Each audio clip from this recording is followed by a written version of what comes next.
This week on NWP, well, it's that time of year again.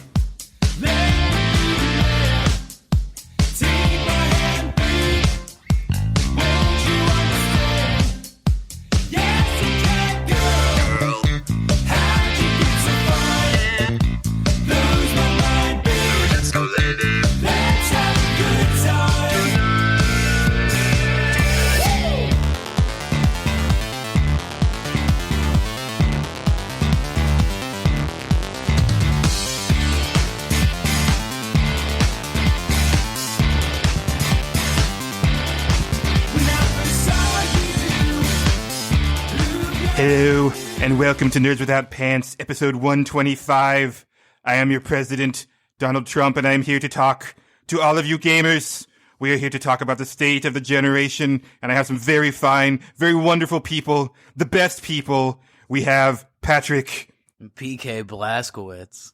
And we have Angelo. Are you going to do this the whole show? I'm going to do it the whole show because it's the best show. We have the best people on this. No, I can't. I'm sorry. People have already turned this off. No, this is Nerds Without Pants. This is episode 125. I am Julian, and it is our last episode of 2017. And as is tradition, this is our State of the Generation episode. So we're just going to be talking about this year, basically, and our thoughts on this year, but also the generation as a whole.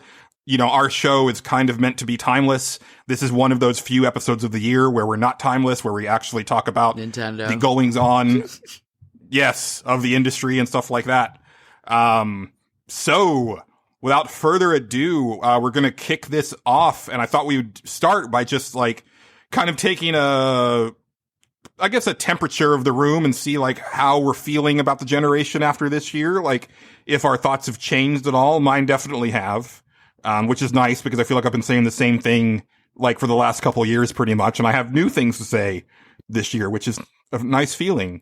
But, Patrick, how are you feeling about this generation as of this year? Like, has anything changed that it like either for or against, like that's made you more or less excited for gaming right now? What's going on in your neck of the woods? Especially because, like, you know, I feel like both you and Angelo have really stepped back from, like, playing, like, current stuff this year. So, even though it's, like, considered one of the best game release years of the last 20 years. Well, I don't know if that's necessarily true. Like, I've been playing current stuff, I think, the entire year. I've been playing mostly downloadable, ongoing games, but stuff that's getting content, like, weekly. Always getting new packs in Hearthstone or new downloadable content for Final Fantasy. Even I've jumped back into with 15. But so like that's my point. Those are old games. I mean, that was released a year ago, less than almost. I mean, like just over a year ago, the end of last year. Right, but what I'm saying is that the 2017 games, like for a large part of the year, like you hadn't played very many of. That's what I'm saying. Yeah, I don't know. I played like the big ones, like I played Stick of Truth, I played, The Fractured Butthole, I played Hellblade, I played, Breath of the Wild, I played the other big games that came out for Nintendo Switch when I was at the event. So I played a little bit of everything. I played some new stuff to come out, what I'm saying, like from old games that came out this year, though. So, like, I don't know, that's still, like, current, like, part of, I think, the state of the generation is like different now than it ever was because older games like that. I mean, if you can, I still consider those newer games. Like I just bought Wolfenstein, and that's like packaged together for the first time. That came out like in November or something like that. And for me, I'm waiting on those games like a year or two so I can get the entire thing at once. But then that's kind of like a new release in itself because they just put the entire game together for the first time. Like I know you're even talking about maybe getting Street Fighter when everything gets packaged together for the first time, but it's like that's going to be considered a new game and it's an old game at the same time. It's like, when does it stop? When does the state of the generation stop, and when does like the old game getting repackaged begin?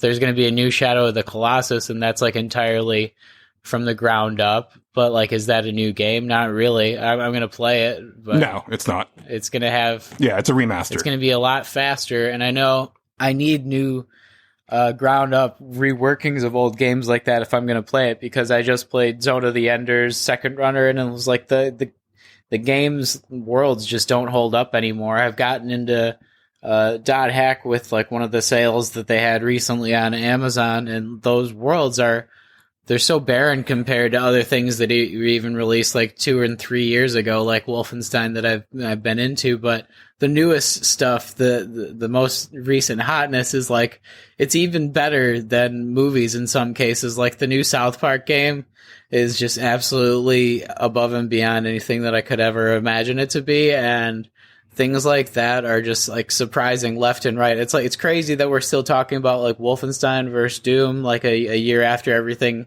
and like a new version of Wolfenstein, and now the repackaging of like everything that is Doom together, and now having like all the DLC out, but like everybody getting through it more, and like the price coming down makes everybody get into it more. And like the fact that we get to talk about those classic like debates in this generation while also having other options at our whim, like a Horizon, make it a great year for gaming. It's a year where I can't really get into any one game as much as I'd like, but I like that I have a lot of those options that are like 10 and 15 hours that I'm going to go through that aren't as overwhelming either. Angelo, how about you? Like, there's a lot of games I want to play that came out this year. It's just been a matter of, like, I have a copy of Breath of the Wild. That was the only 2017 game I really played. But boy, did I play it. Yeah, I feel like you got your PS4, like, was it last year? Mm-hmm.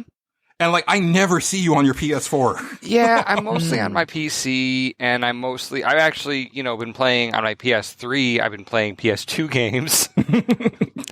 By some weird, just, whatever called to me out of my gaming library. But I mean, there's new games that came out that I want to play. There's a whole list of them. I want to play Cuphead. I want to play freaking Nier. Oh my goodness, I mean, and I just haven't been able to. But that'll probably change soon. It's just a matter of, adulting getting in the way of my hobby.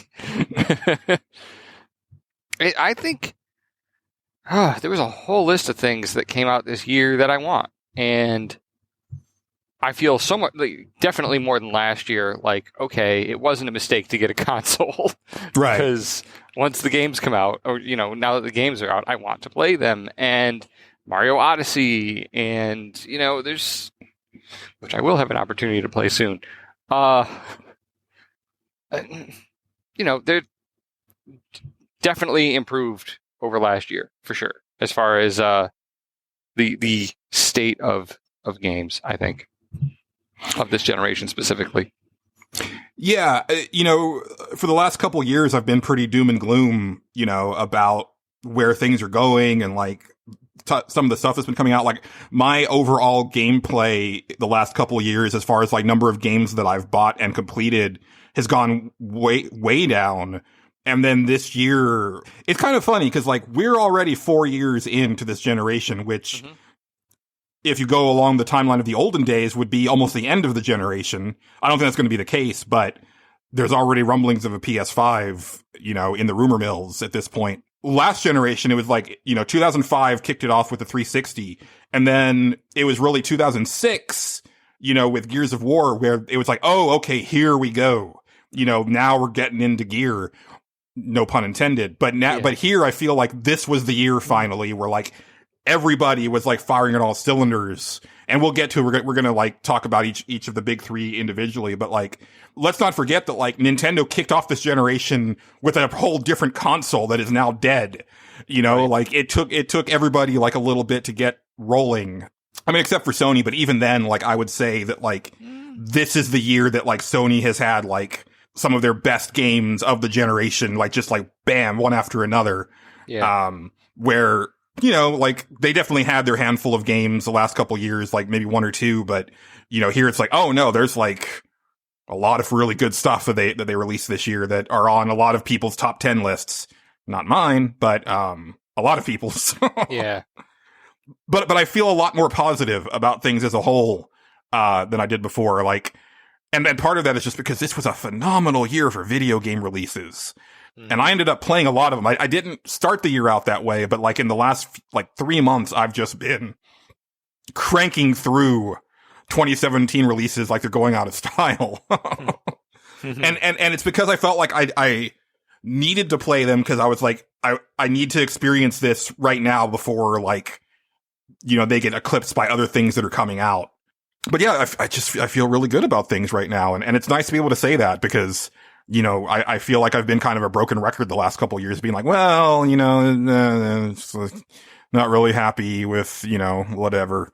Now some things I am going to be a broken record about once we get into our individual company breakdown, especially the first one, which I think we can go ahead and roll into, which is Sony.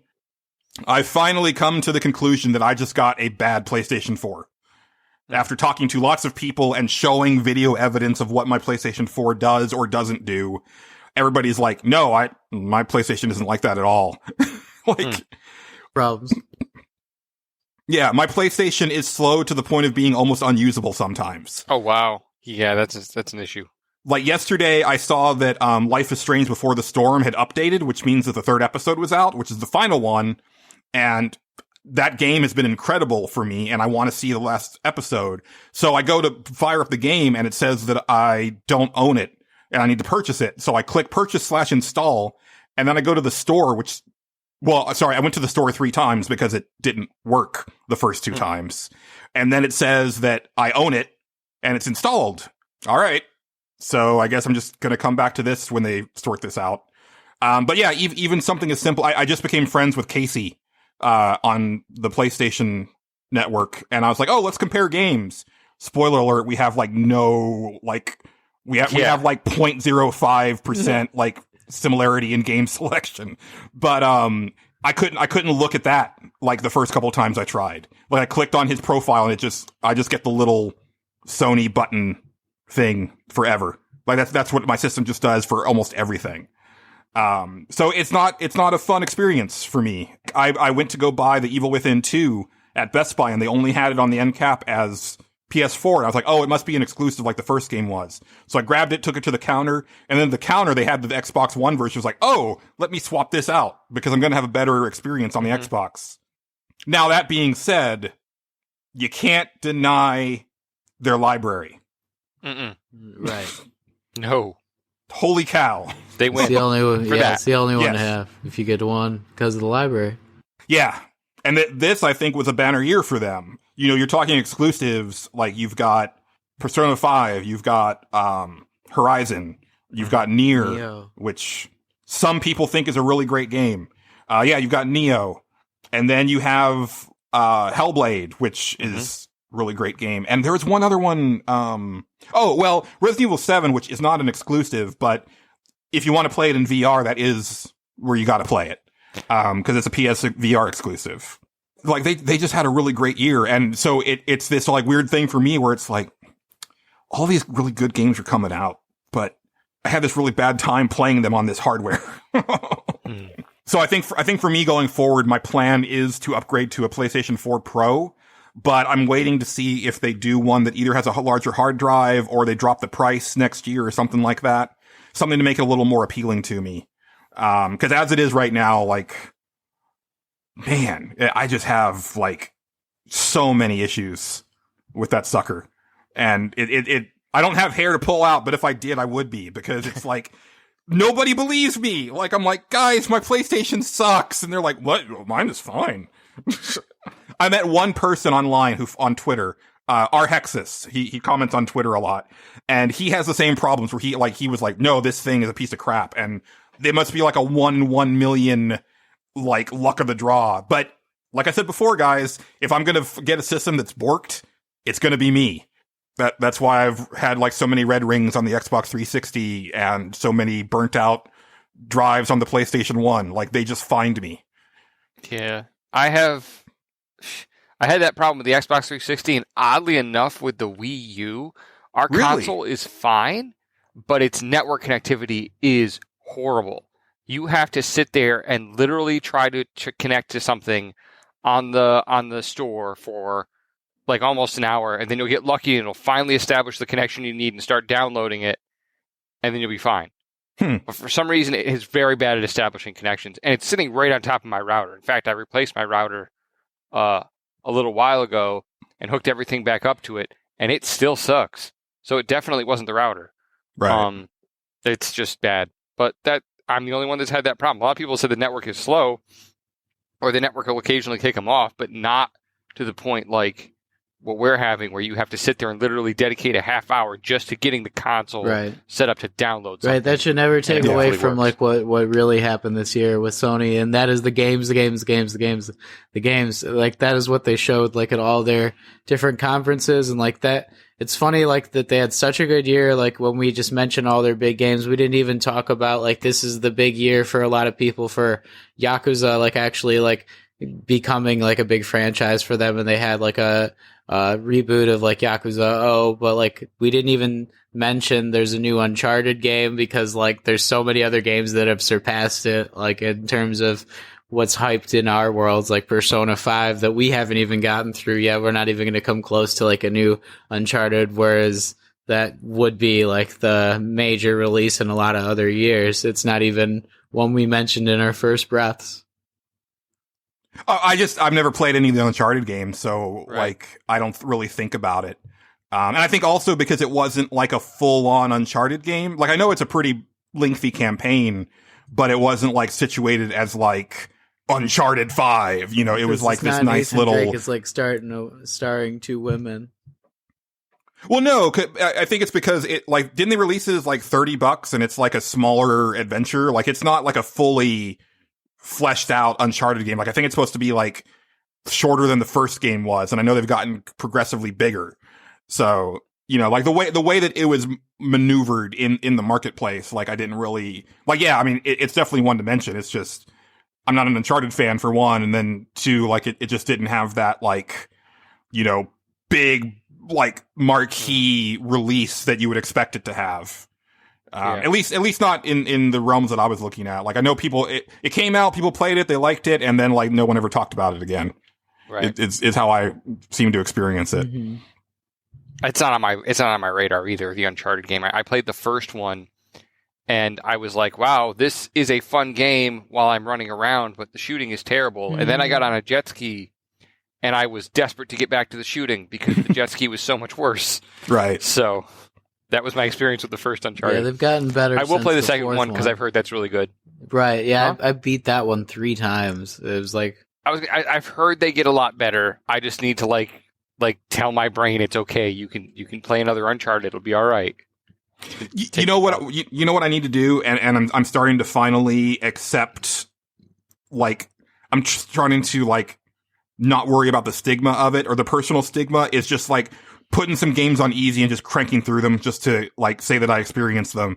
Like some like I will say that like I played through Wolfenstein the New Order and Wolfenstein the New Colossus on the easiest difficulty settings because I had heard that they were balanced poorly. But also like, you know, I'm bad at shooters. So like, I should just go ahead and accept the fact that I'm bad at shooters and just kind of go ahead and, you know, be like, this is fine. You know, like, especially if it's like a story based thing. Yeah. And then also you can have a lot of fun that way. Like Wolfenstein 2 is like balls out hard on the normal difficulty level, but on the easiest difficulty level, it's pure power fantasy.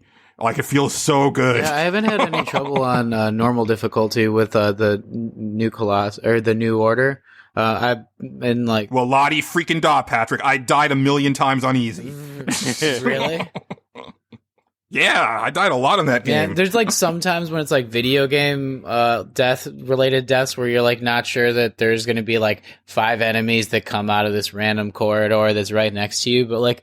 Once you know, like, I never die, like, a second time there. Like, and I almost thought, like, I should put it up on hard, but I know what you mean. Like, it's been, like, an awesome, like, cinema for the last 6 hours or so. I'm, like, on chapter 10. I got the game, like, 3 days ago or something like that. But I'm right in the middle of, like, my December to remember just playing video games until I die month, you know? Yeah. And then when I go back to school, I won't have like this time anymore because I'll be doing my capstone for grad school. But like that's what I'm going to get through Wolfenstein, and I want to, encourage people to play single player shooters like that because I find that when you have like a really well defined character like BJ Blazkowicz, it like actually makes you feel like you identify with the character more than having like this blank slate. A lot of the times you could just like see that like you're just plopping any sort of thing in the middle of a game, and like it's taken me out of a lot of games, and it might be something to be said that I'm playing Wolfenstein more than I'm playing Breath of the Wild, or I'm playing even like I'm playing South Park a lot more than that, and that's like a character that I made, but like it's kind of a funny backstory that they're making meta humor about, like you just being like this random kid that's like the exact same, like everybody's going through the same thing. Like it's so funny that Cartman's like the hilarious backstory he comes up with you is like, and guys, he walked in on his mom having sex with his dad. It's like Kyle's like, dude, that's everybody's backstory. Literally everybody is made that way. Like, it's just so funny. Like, you think you're special, but you're just like this random new kid character. Everybody's the same. Yeah. You know, and that's like what a lot of RPGs are. But it's so funny that, you know, this year we got games that are so meta aware. Like, I mean, I guess that's just South Park and the franchise in general, and that's why I'm having, I think, the most fun out of any game with that, because like they understand not only like meta humor in terms of like a pop culture movie reference or like a TV show, but also in the video game world. Like when you're even on a load screen, it's just like, if you're dying a lot at this point, you should get better because you suck. No other games do that. Yeah. Well, some of them do, but they do it in like even worse ways. We're like, hey, do you want to put this on baby mode? Right. Like, isn't Ninja Gaiden the one where like they put you on, like they change your character's outfit and something like if you die enough, like they put you on the lowest difficulty, Ninja Dog mode. That's it. Wow. Well, it tells you how you did at the end of the level. And if you sucked, it calls you a ninja dog. There was one though, where it said, I forget what it was. It's like, you seem to be struggling. Do you want to turn the difficulty down to easy?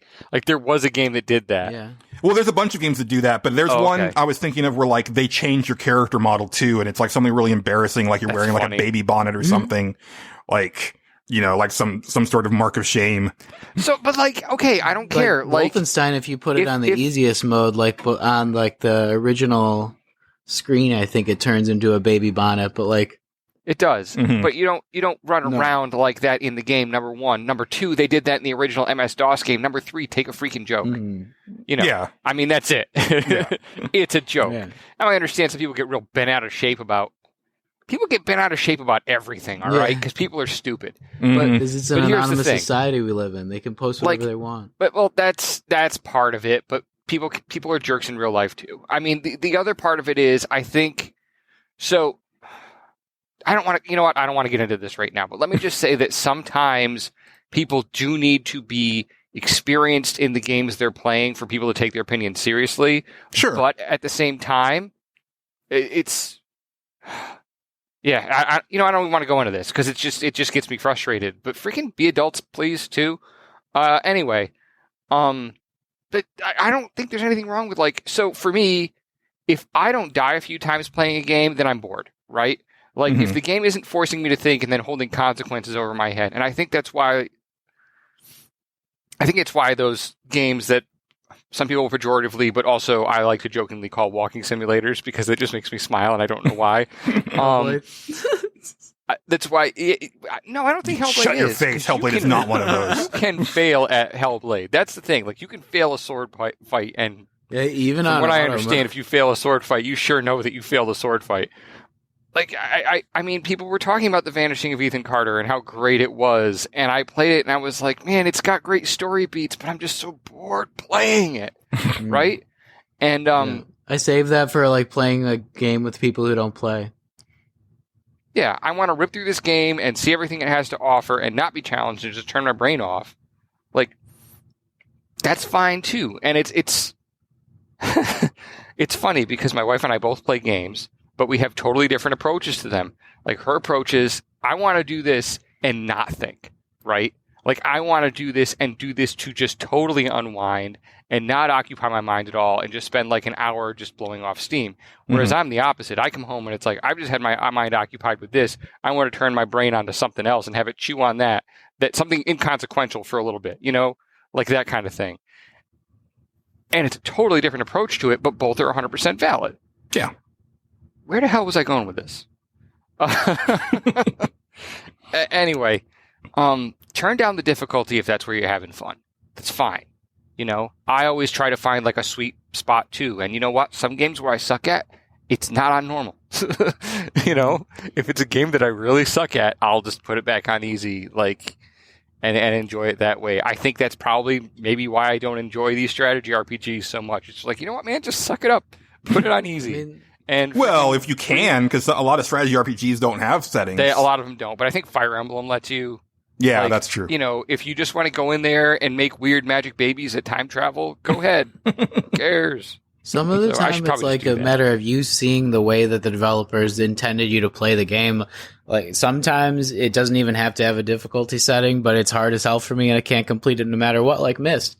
But other times it's really easy for me even on the most difficult setting, like right away. Okay, so I would argue that the problem with Myst isn't you, Patrick. Yeah. I would argue that maybe that game in people's minds is a little bit... like, don't get me wrong. I bought Myst. I played Myst. I loved Myst. But going back to Myst, I'm like, this game's not good. I don't like this. Yeah. Like, at all. Even the occasional shooter, though, like The Order was hard for me on an easy setting because I couldn't get, like, the shooting right. Or Crisis was for me, too. I couldn't even get through the first level because I couldn't... Right. Like, scope right. But let's flip this over to the opposite extreme. Like, I love arcade bullet hell shooters, too. Right? And those are games where you fail over and over and over and over again. But it is so satisfying. Every time I gain an inch in one of those games feels so good, and I don't know why. You know? And I would say that, like, to bring this back to, like, current, and then we'll move on to Microsoft, is that the customization of games is so good now. And I have started tweaking my options far more than I used to, especially in shooters. And I have found that I need to turn the sensitivity up on my aiming by usually about 10 to 20 points, are like depending on how they have it set up. And then it works way better for me. And so maybe part of it in the older games is that it just wasn't responsive enough for me, you know? And my other big thing now is that I turn the music and the sound effects down, because a lot of them are mixed weird these days, so that like you don't hear dialogue. And sometimes it's like, that was important dialogue that I didn't hear over these explosions, and now I don't know what I'm supposed to do. Well, I mean, adjusting sensitivities and things like that have always been a thing. I remember agonizing over mouse sensitivity back when I was really into first-person shooters on PC. And I mean, I'm still into them, but not like I was. And just like when you find that sweet spot, how good it feels. Like just when I found the right mix in Counter-Strike of like mouse sensitivity and various other settings to just be like, oh, I can find your head in seconds now, buddy. And it is still skill related, but it's just, yeah, there's nothing. That's what you should be doing, you know? Yeah. In fact, I'm kind of upset that one of the problems I have with console games is that they didn't have settings as customizable as they needed to be for the kind of games that were coming out on them until recently. Yeah, and that's kind of what I was getting at. And you know, and that definitely makes a difference. Like, now I will say that like Evil Within 2 is one of my favorite games of the year, but I could never find a sweet spot on the sensitivity on that game. It always felt wrong for the shooting, and that's a problem of the game, you know. But yeah, I typically will like, even without even feeling out the game, like I just automatically bump it up at least 10 points and then go from there. And I'm like, okay, this feels right. Yeah. And it does vary from game to game. Like on Halo, I don't like it as sensitive as I do on other games, but Halo also plays slower. Mm-hmm. So it's interesting. I don't know. I Yeah, feel you gotta like play the with 'em. audio should Yeah. be more sensitive to people's dialogue in the background and things like that than it is. Maybe it's because you can't actually see it, and they don't work on it as much. Yeah. But like, I don't think it's just a problem with like the video games, and it's like it's a system wide Right. thing. I just watched The Dark Knight in Blu-ray, and I could barely hear the background, even though I was blasting my TV like on 100. I'm like, I have way better sound like coming out of my TV when I'm listening or watching like an app like on my smart TV. Why is it not coming out in this higher quality system? Like this Blu-ray yeah. should sound better. That's been a weird thing ever since like surround sound became a thing, I think. Well, Like, and HD TVs, like as they go flatter and flatter and thinner, like the thing that takes a hit is the speakers. And part of it, I think, is because they want you to go out and buy a secondary sound system, be it a sound bar or a surround system. Well, I have a surround sound system, and sometimes these idiots just mix all the dialogue through the center channel, and everything else comes out the side. Yeah. And like, man, I've got this thing balanced for. I know I have it balanced properly. Yeah. Like, I know I have the levels coming out because I know how to test this crap. But then, freaking, all I hear is like whispers through that, and there's people in my left ear like throwing rockets at each other while there's a meaningful conversation happening. It doesn't work. And that's a video game and a movie problem. You're right. It happens more often in video games, I feel. People throwing rockets but at each it other. definitely happens in movies too. Yeah. Up until I got my sound bar, I used to have to play volume wars on almost everything that I watched, and that's less of a problem these days. And if it is a problem, that's usually because, you know, like Angela said, they don't have things like blended properly. But most of the time now, like I can set it at one point for the whole movie and I'm good. Where before I got my sound bar, it was like, let me jack this up so I can hear this sound, you know, this dialogue, and then let me pull it all the way down to like 4 because now there's a big action scene that's like, you know, shaking the windows. That's what I got to do all the time. Right.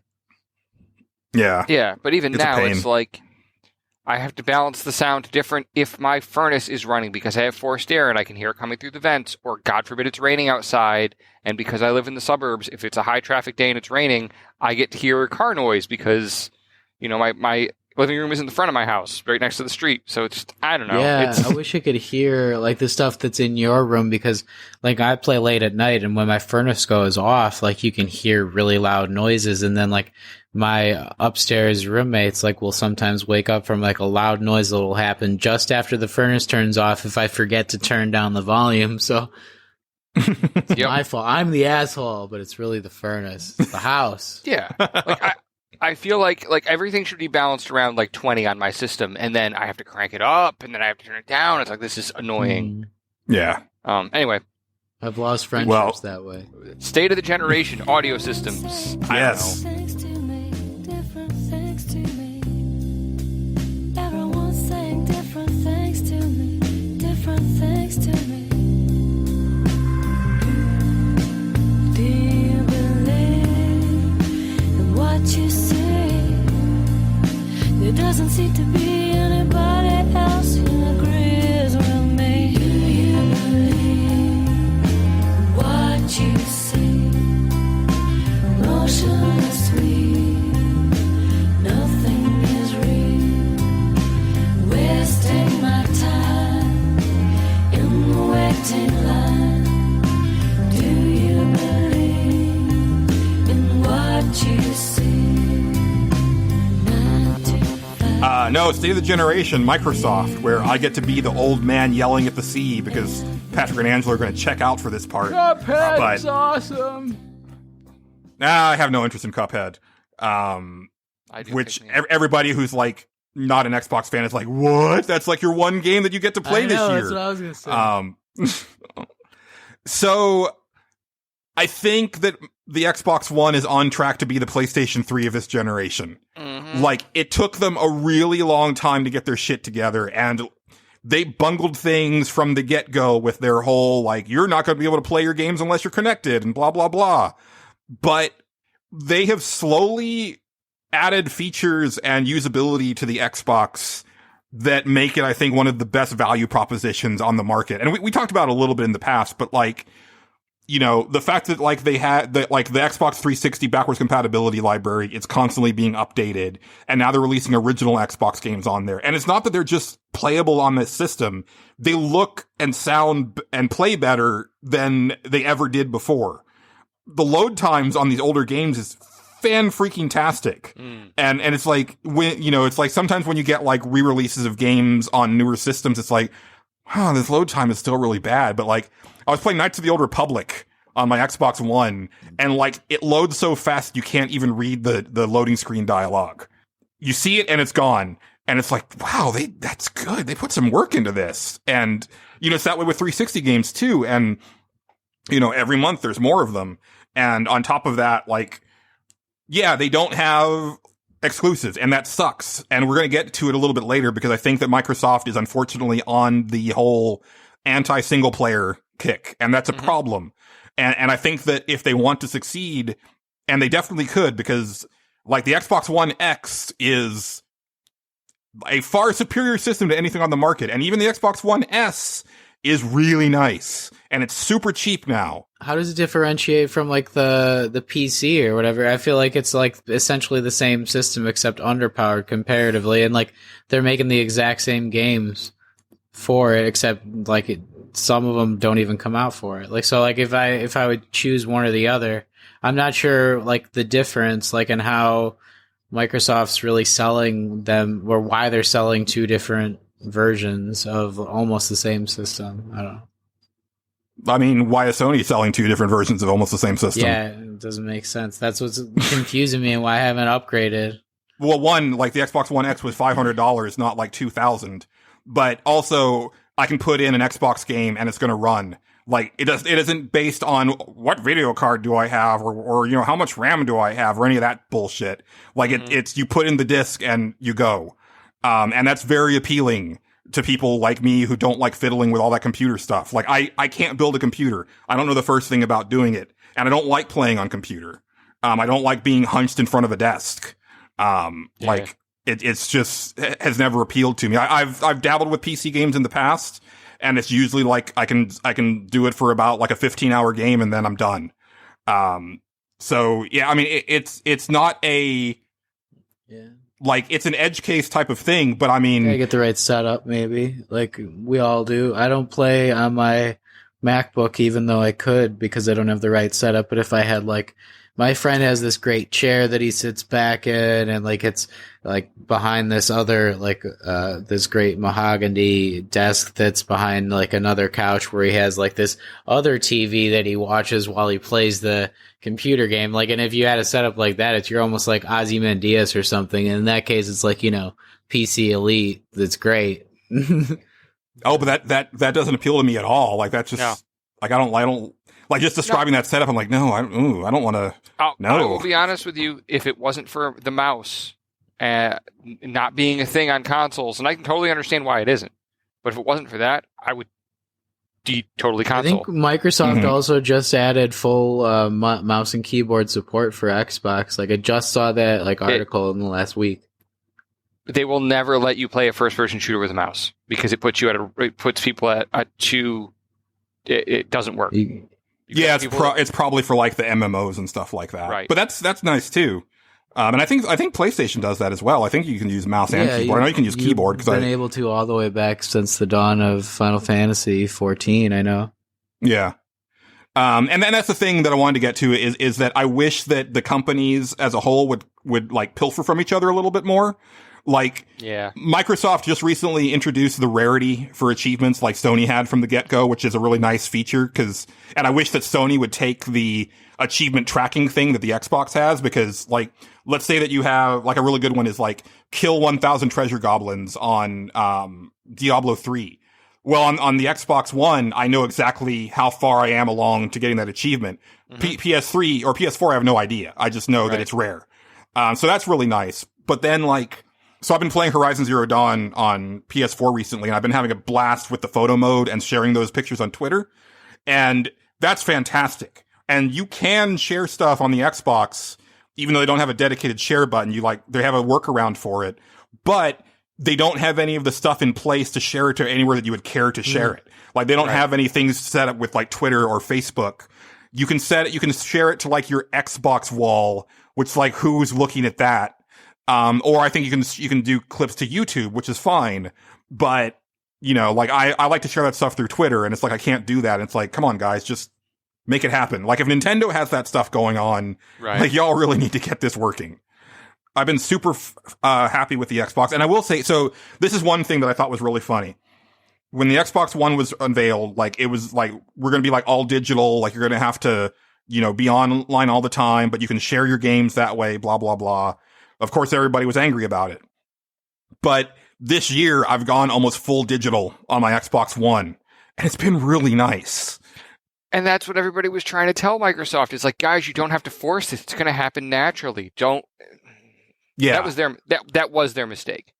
Like, So, they like- said, well, we know this is the future, so we're going to force you into it right now. It's like, no, if you let it happen, you know, people will be fine with it. But if you force it on them, they're going to hate you. It's nice that the prices is. are coming down digitally. Most of the time, Sony had like prices that were just like a little bit too high, and you would still want to like go physical. But like, I don't want to do that for the environment, and I don't want to do it for the like longevity of like the licenses of. Well, I guess the license of my games could go, but like the physical copies are going to go first, probably. It's sort of like we've had this conversation with Mike Fallick before, but I like what goes first, the physical copy or the digital license. Who knows?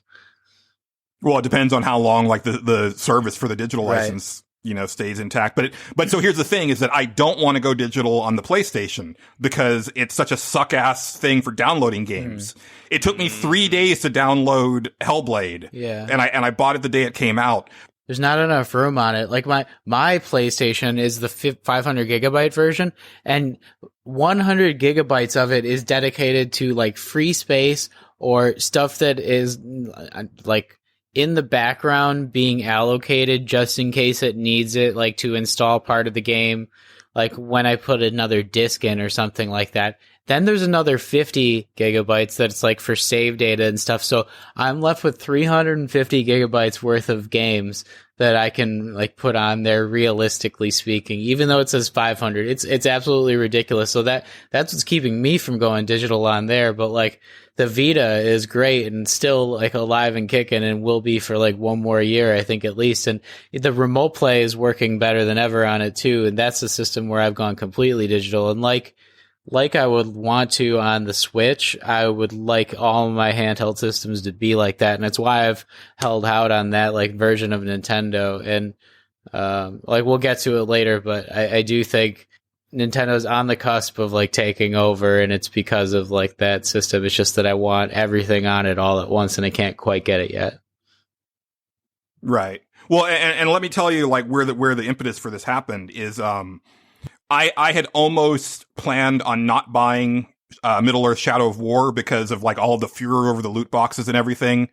And then like this was like hours before the game came out on a Tuesday. And I was like, you know what? Screw it. I really like Shadow of War, or I really like Shadow of Mordor. Like I love that gameplay loop. I'm going to give this a shot. So I pre-ordered it. Like it was, again, this is like 3 hours before it actually was supposed to launch. I pre-ordered it. It was downloaded, and then ready to go. And I actually played it that night. Where if I had actually bought it at the store for the PlayStation 4, you know, the next day, I would have taken it home, popped it in the PlayStation 4, and then waited like 6 or 7 hours for it to update. And then I could play it like the day after that. And I was like, holy crap, this is really nice. And then again, like I said, with like the ongoing addition to like the Xbox 360 backwards compatibility library, it's like I have this growing list of like digital games. And I bought all of my Black Friday stuff digital this year. I just got into the Microsoft store for Black Friday and I bought like 6 games and it cost me like $70 total. And I was like, cool. And I've got them all here. I don't have to worry about switching discs and stuff like that. So then I usually have a movie in the Xbox. And you know, I just switch out for that. And it's been really nice. Like it makes me really happy.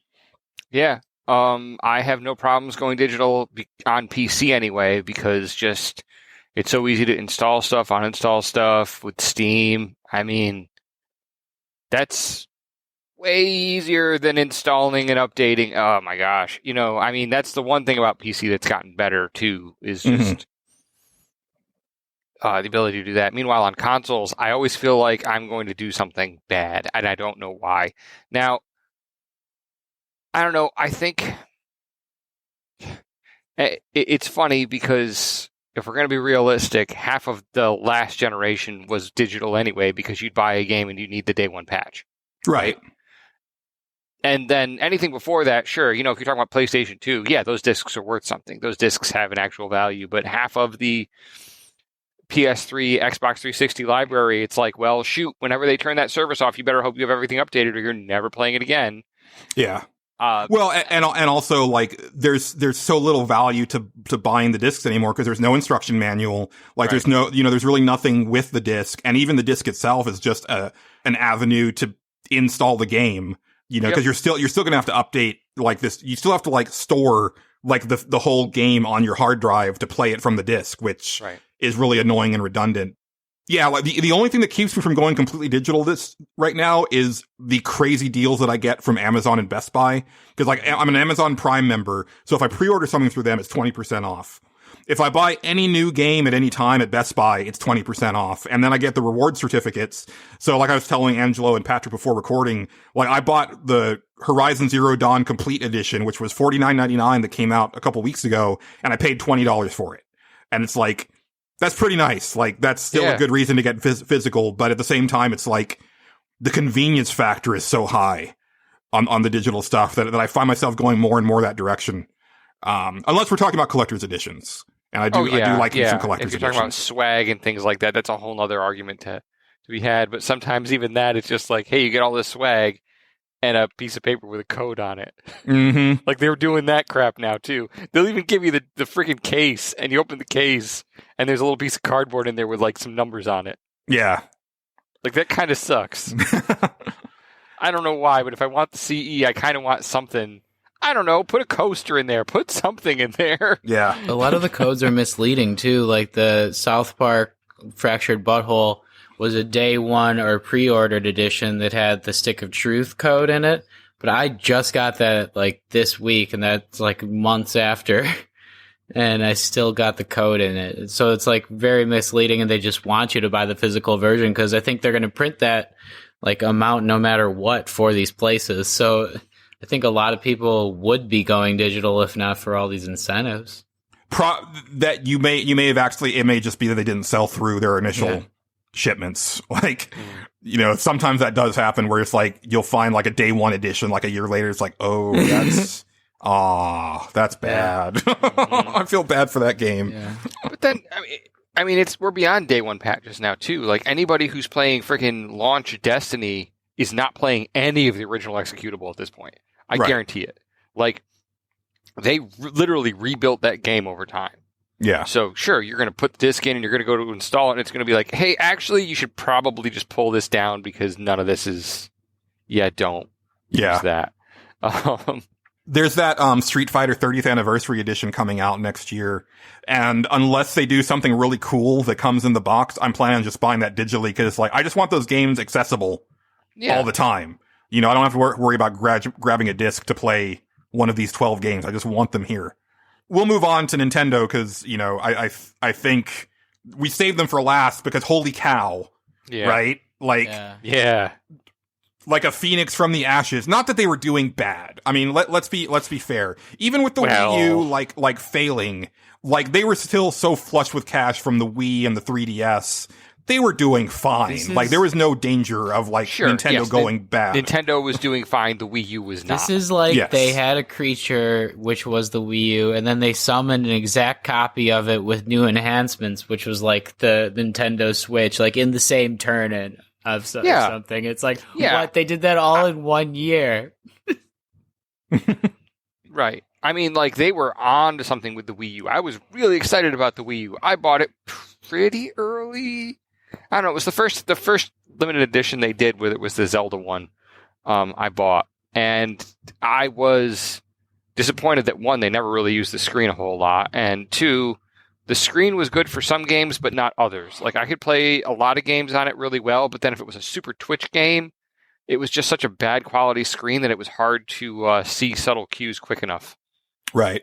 You had complained about that on Bayonetta 2, and you had mentioned in our Slack chat that you don't want to play Bayonetta 2 release on the Switch because you think it's going to be the same thing. But I can tell you that that Switch screen is so nice that you shouldn't have any problems. I don't think I will. Like it's frame rate and blurring a lot. Like it's not even frame rate because it can't possibly be putting a different frame rate on the tablet of the Wii U than it was on the TV. But I feel like there's just like a refresh rate or something's wrong with the screen on that tablet where I just can't react and everything looks mushy. Yeah. So, yeah, but I know because I've seen things running at like 60 FPS on my cell phone, and I'm like, man, that is great. Like just watching a 60 FPS video of somebody playing a first-person shooter on YouTube. Like I watch reviews and things like that, right? Mm-hmm. And I'm like, wow, I could play something on this. Not on my phone because that's way too small of a screen, but you know what I mean? Right. So if it's that quality screen, and I've heard that it is, then okay, maybe this will work. We'll see. Yeah. I'm very disappointed in the Wii U. Like, I wish I hadn't bought one, to be perfectly honest. Yeah. I'm going to be moving when my lease is up, and so I started packing up the systems in my game room, and I was packing up my Wii U, and I was like, God damn it. Like, I don't even know if I'm ever going to, like, unpack this again. What's the point? Because the Switch just, like, blows it out of the water, and then, like, most of the games that are worth buying on the Wii U are going to show up on the Switch at some point. Like, half of them already have. We already got Mario Kart 8, and Splatoon 2 is basically Splatoon 1, but better. And then, it's just going to be that. And we're getting Bayonetta 2. Like Mario and Rabbids. Like, yeah. Yeah. And I mean, my biggest concern about that was really the Joy-Cons. But at the same time, if I get a good Pro Controller or whatever, that's not an issue either. But I don't know if I can play on the tablet with that. Well, it's not an issue except for how much they're seeming to double down on the motion controls, which is my big complaint about their decision on the Switch. Is like, when I started playing Mario Odyssey, I was like, really, guys? Don't do this again. This is a fool's errand. Unless you're planning on, like, making Wii games backwards compatible, or you're planning to go into VR later on. Like, there's no reason to have motion control. Yeah. Yeah. But, so here's the thing. I love my Switch. I think it's a great system. But the more that I play it, because I actually don't like the Joy-Cons. Kind of at all. And the more that I play the Switch, the more that I wish that it was just like a big 3DS. Like, it was just one unit with like a second screen that folds over. You can still let you dock it and have it go to the screen. I think that's a really cool feature. But it's like, I kind of just want the feel of the 3DS. Because it just feels much better in my hands than the Joy-Cons do. I know a lot of people were like excited that like the Street Fighter collection's coming to the Switch, and I'm like, yeah, but you have to play it on Joy-Con. Or the Pro Controller, which I haven't used yet, but I still probably wouldn't want to use that for a fighting game. Well, they do make, like, I just bought a controller. It's a third-party controller, but it has instructions for syncing it to a Switch. So, they'll make something if you really are a dedicated fighting person. Like, they'll make arcade sticks. They'll make some sort of a third-party thing for you. Yeah, they'll probably make an arcade stick or something. Yeah, but it's never going to be like PlayStation or Xbox, Oh, right. Well, no, because it's not. But yeah. Well, but that's what I'm saying is, like, I would love it, like, if not Nintendo, then a third party to do, like, Joy-Cons that are just more substantial than what we've got now. Joy-Cons that don't suck, yes. Yeah, like, especially with the triggers. Like, that, I know when, like, Doom came out, people were, like, really excited that Doom came to the Switch, and I was like, I don't want to shoot with those triggers. Like, they just feel so, like, tiny and cheap to me. And I know Casey really likes it, but my hands are giant, and it doesn't feel good. And I also tend to grip controllers real hard. Yeah. So, but beyond that, I mean, is this the best launch year that Nintendo has ever had? I'm trying to think of one that might be better, and I'm hard pressed to think of it. Pilot Wing 64 was pretty sweet. So not Nintendo 64. No, definitely, because Nintendo 64's first year was like Mario and Pilot Wings on launch day, and then it was like Mario Kart like 4 months later. And like Cruis'n USA was in there somewhere. Super Nintendo was Mario World and another Pilot Wings. It just goes to show you, if nothing else exists, like literally exists at all. I'm trying to think.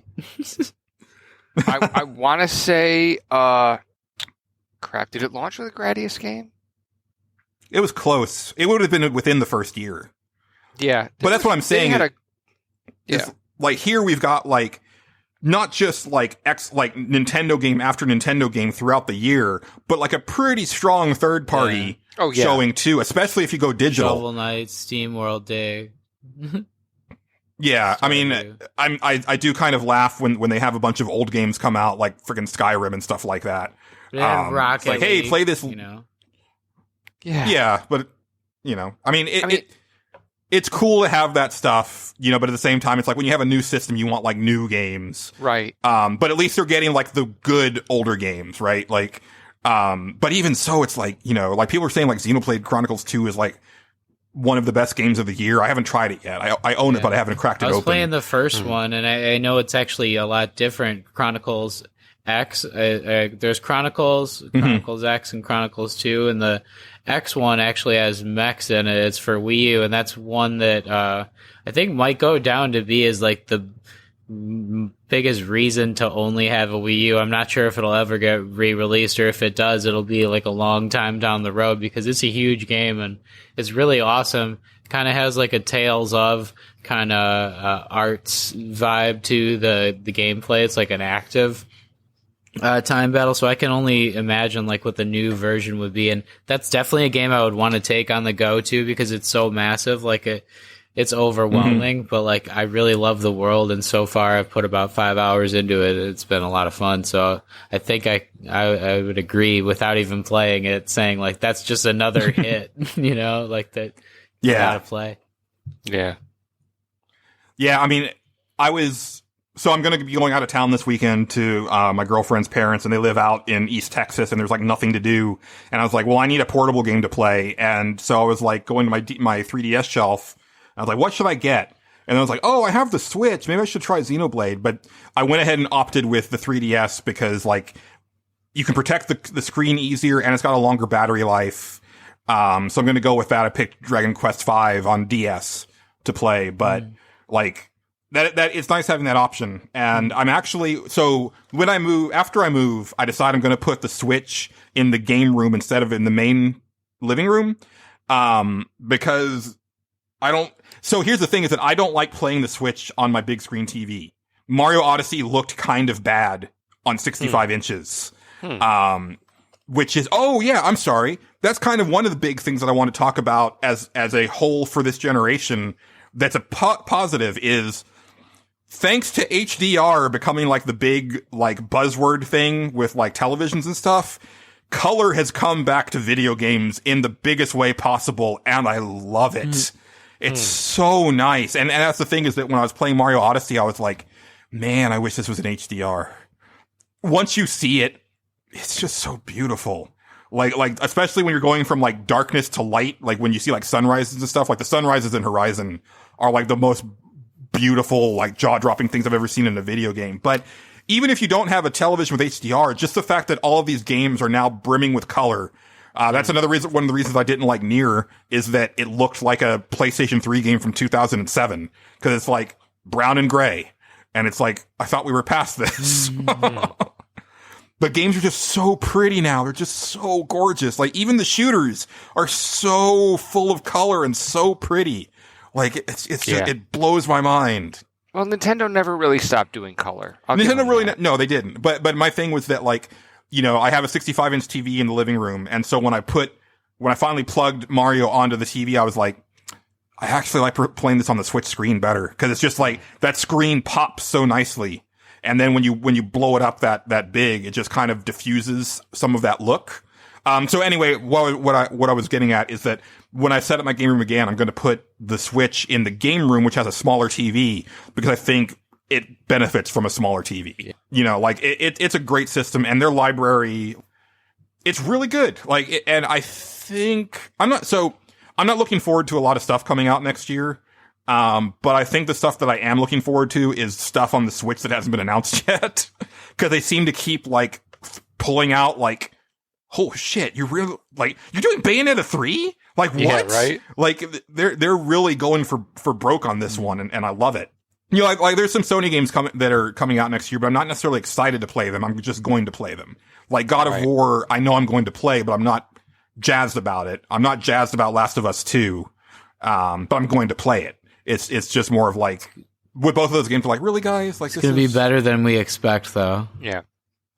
I hope so. The first gameplay demo I saw of God of War with his son in there, I was like, I want to murder this boy. Like, he is so annoying. So, but yeah, I mean, well, Patrick, are you gonna jump on a Switch? Because you had pre-ordered one and then you canceled the pre-order. No, it got canceled on me. That's right, but you didn't try it. I mean, because like now, like the nice thing about Nintendo, like this year, unlike the Wii, is that they solved the shortage problem real fast. Like you can find a Switch everywhere now, and that is great for them. How's that SNES Mini coming? I got one actually. Oh, did you? Angelo. Good. Yes, Good. Casey clued me into something. I was able to get one through Amazon now. Which I was going to say we were talking about hardware shortages. I was like, well, they haven't quite perfected that. Actually, well, but the Switch, like, Yeah, I expected that thing to not be findable for the whole year, and then even when I bought mine, it was the last one, and I didn't see any for weeks after that. But now it's like, oh no, every time that I go to a Best Buy or a Target, they're there and they're in plentiful supply. So, are you thinking about jumping on, Patrick? I mean, well, Angelo's kids don't listen to this. Angelo's getting one. well, by the time they do. That's true. Yeah. Yeah. No, I mean, I would definitely have one by now, but my roommate has a Wii U that's like hooked up to the same screen as my PlayStation 4, so I'm already playing games that have hundreds of hours, like I said, and I can't get anywhere else, like Xenoblade Chronicles and things like that, but I'm also playing Breath of the Wild, and like I've got enough there and the games that I've gotten on PlayStation 4 and on my phone to last me quite a while, at least until the first revision comes for the Switch, when like I maybe can put everything digital, and then there's going to be more stuff that's only there. So I'll get it, but like it's going to be when it's down the road, like the master version of it. Get that Zelda skin that they're going to do. Exactly. They already announced that they're working on the next one. So. Yeah, I mean, and it's kind of funny because like a lot of people have been complaining about like PlayStation or Sony and Microsoft doing these half-step systems, but it's like the Switch is kind of that half step above the Wii U when you think about it. I feel like they released two consoles. Like the Joy-Con are essentially the sides of the Wii U controller just being able to be detached. It's like I mean, you can definitely see where they got from like the Wii to the Switch, like with the Wii U. Like the Wii U was like this weird like prototype of the Switch. Right. Yeah. The D-pad on the Wii U is way better. Well, yeah. I mean, there isn't really a D-pad on the Switch. No, there isn't. There's a joke They're of gonna one. fix that just like they fixed like the 3DS. I got the first version of that and I regretted it. I want like the C stick or whatever, like on the new 3DS version. I love that version from Black Friday. That's easily the best 3DS that you can get. It works so much better. It's so much faster. Like the processor's quicker. So I'm on to you, Nintendo. I got that Super Nintendo skin new 3DS because I'm an idiot, but also because Super Nintendo. Yeah, I kind of wish I had the Mario one that you were talking about it before, Patrick. The one with like the kind of engraved Mario icons. It's amazing. And then I saw there was like the orange Metroid one, and I was like, "Oh, that was actually the one for me." Oops. But whatever. There's fine. so many versions of it, and you only have that one chance to get it, and if not, then that's why you pay. Yeah. Well, I wasn't gonna. It wasn't enough where it's like, "Oh man, I got this one." No, this one's freaking fantastic. It's still great. It's just I love just feeling. I don't know. I looked at that one. I was like, "Oh, okay." I love just the feeling of the engraved. Yeah, version. it's actually like they're actually engraved in there, which is really cool. So we belong way down below. Oh Lord, tell us so. We belong way down below, way down below, way down below, way down below, way down below. I've had better days, man. I've seen better days.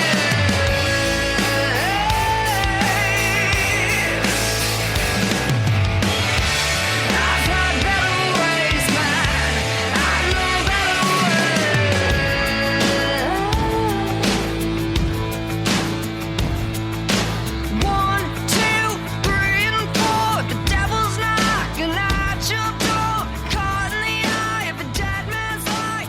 we'll move on from the big three, and we wanted to hit up some of the big stories of the year, which, you know, we can't talk about 2017 without talking about the year of the loot box, because even though they've been around for a while, like, this is kind of where they seem to, you know, show up in really terrible ways. Well, as far as one company goes, anyway. Yeah. Great job, EA. Oh, you really yeah. did it this time. You ruined Mass Effect and you ruined Star Wars in 1 year. And you ruined loot boxes for everyone because they're gambling now. Good job. Mass Effect was a game that came out this year. It was. I should probably finish it, but every time I look at it, I'm like... Yeah, you might want to put came out like, oh, it came out this year. Yeah. They released it, but it wasn't ready. I heard it doesn't end well either. It's like, compared to the end of the third one, people are like, whoa, I thought we had something bad there, but now I didn't realize what we had until it was gone. Wait, it's worse than Pickle Light? I heard that it doesn't end well, and also that it's probably never going to get resolved because they're probably not whatever they do next is not going to be Andromeda 2. And that's kind of sad because there were people that liked it. Mm-hmm. And I mean, I can understand, I guess, you know, if you can get past all the stuff you have to get past, and, you know, hi, I'm one of those. Not with this particular game, but there's other games where I can understand where this comes from, right? Mm-hmm. Like Nier. Where it's like, boy, I will tell you all the problems this game has, but for some reason I still love it, right? Yeah. Mm-hmm. I mean... Yeah, and I mean, I can totally understand why someone would pick up and drop it and go, man, there's some real derp face happening here, and I don't know why is she upside down in this scene? Well, and that stuff they fixed so quickly. Sure. Like, I didn't experience a lot of that, but it's just, like, for me, it's, like, the overall, like, architecture of the game that's bad. And also the main character I felt to be just dreadful. Like, and again, like, it's really bad, going back to Nier Automata, like, if I actively want my main character to die in a fire, then you failed. Because at that point, I don't care about anything that happens in this game. And that's the main character of Mass Effect Andromeda. He or she is just insufferable. And you pick a line of dialogue that you think is going to be legit, and it's just like a stupid, derpy joke. And it's like, you're just the worst human. But, yeah, loot boxes. I haven't really experienced them, to be perfectly honest. Yeah. You know, I played Overwatch, and it's like they're in there, and it's like, okay, like, my big thing is that it sucks that the stuff is random, because I think it would be really cool if you could buy these, you know, outfits and skins just outright, which I still think is a bad idea. You know, like... Yeah, they used to be... I loved Street Fighter 4. Oh, yeah. The Street Fighter ones are way overpriced. They used to be a lot more... random in Overwatch, though, but they've tried to listen. I think I'm so out of Overwatch, but I have friends who still play it and like the new character that was released and things like that. But there's certain people that just want all of them, and they'll keep playing endlessly until they get them, and they'll buy some like loot boxes in addition to get all those costumes, and they'll be really mad if they don't get them. And it's really sad if those people have spent hundreds of dollars and still not gotten like the things that they want. But in the end, like, it's the exact same thing, and you can't even see it for almost the entirety of the match. And you should just be happy if you get something like it's a little perk or something that makes you unique, not like something that everybody should have all of. Like, and I understand people put their whole lives into it, but like, it's a game. So I gotta ask you guys questions real quick. Have either of you ever bought a loot box or something similar to that? Not with real money. I mean, with real money. No. I bought Overwatch loot boxes. Yeah. You bought them with real money? Yeah. Okay. I think you bought like FIFA cards or something with real money too, didn't you? Ultimate Team cards, and I bought Hearthstone cards, but that's real cards. I mean, digital. So I just want to, I kind of want to like just kind of tell you guys where I'm coming from. I don't have, it's one thing to be like, well, I like gambling, but I'm actually repulsed by it. Like, not, that's the wrong thing to say. Like, I'm not going to like, oh, you gamble? You gross. No, I have never been at any point really tempted to gamble. Like, it doesn't appeal to me. Gambling? I've never been. Well, I'm getting there. Hold on. I've never been tempted to, like, any of these things where it's like, hey, give us some money and you might get something good out of it. I'm like, it doesn't make any sense to me because I could also take this money and know I get something good out of it, and I have better odds because I know exactly what I'm getting. Like it doesn't, whatever that thing is that gets people into this sort of thing, I don't have it.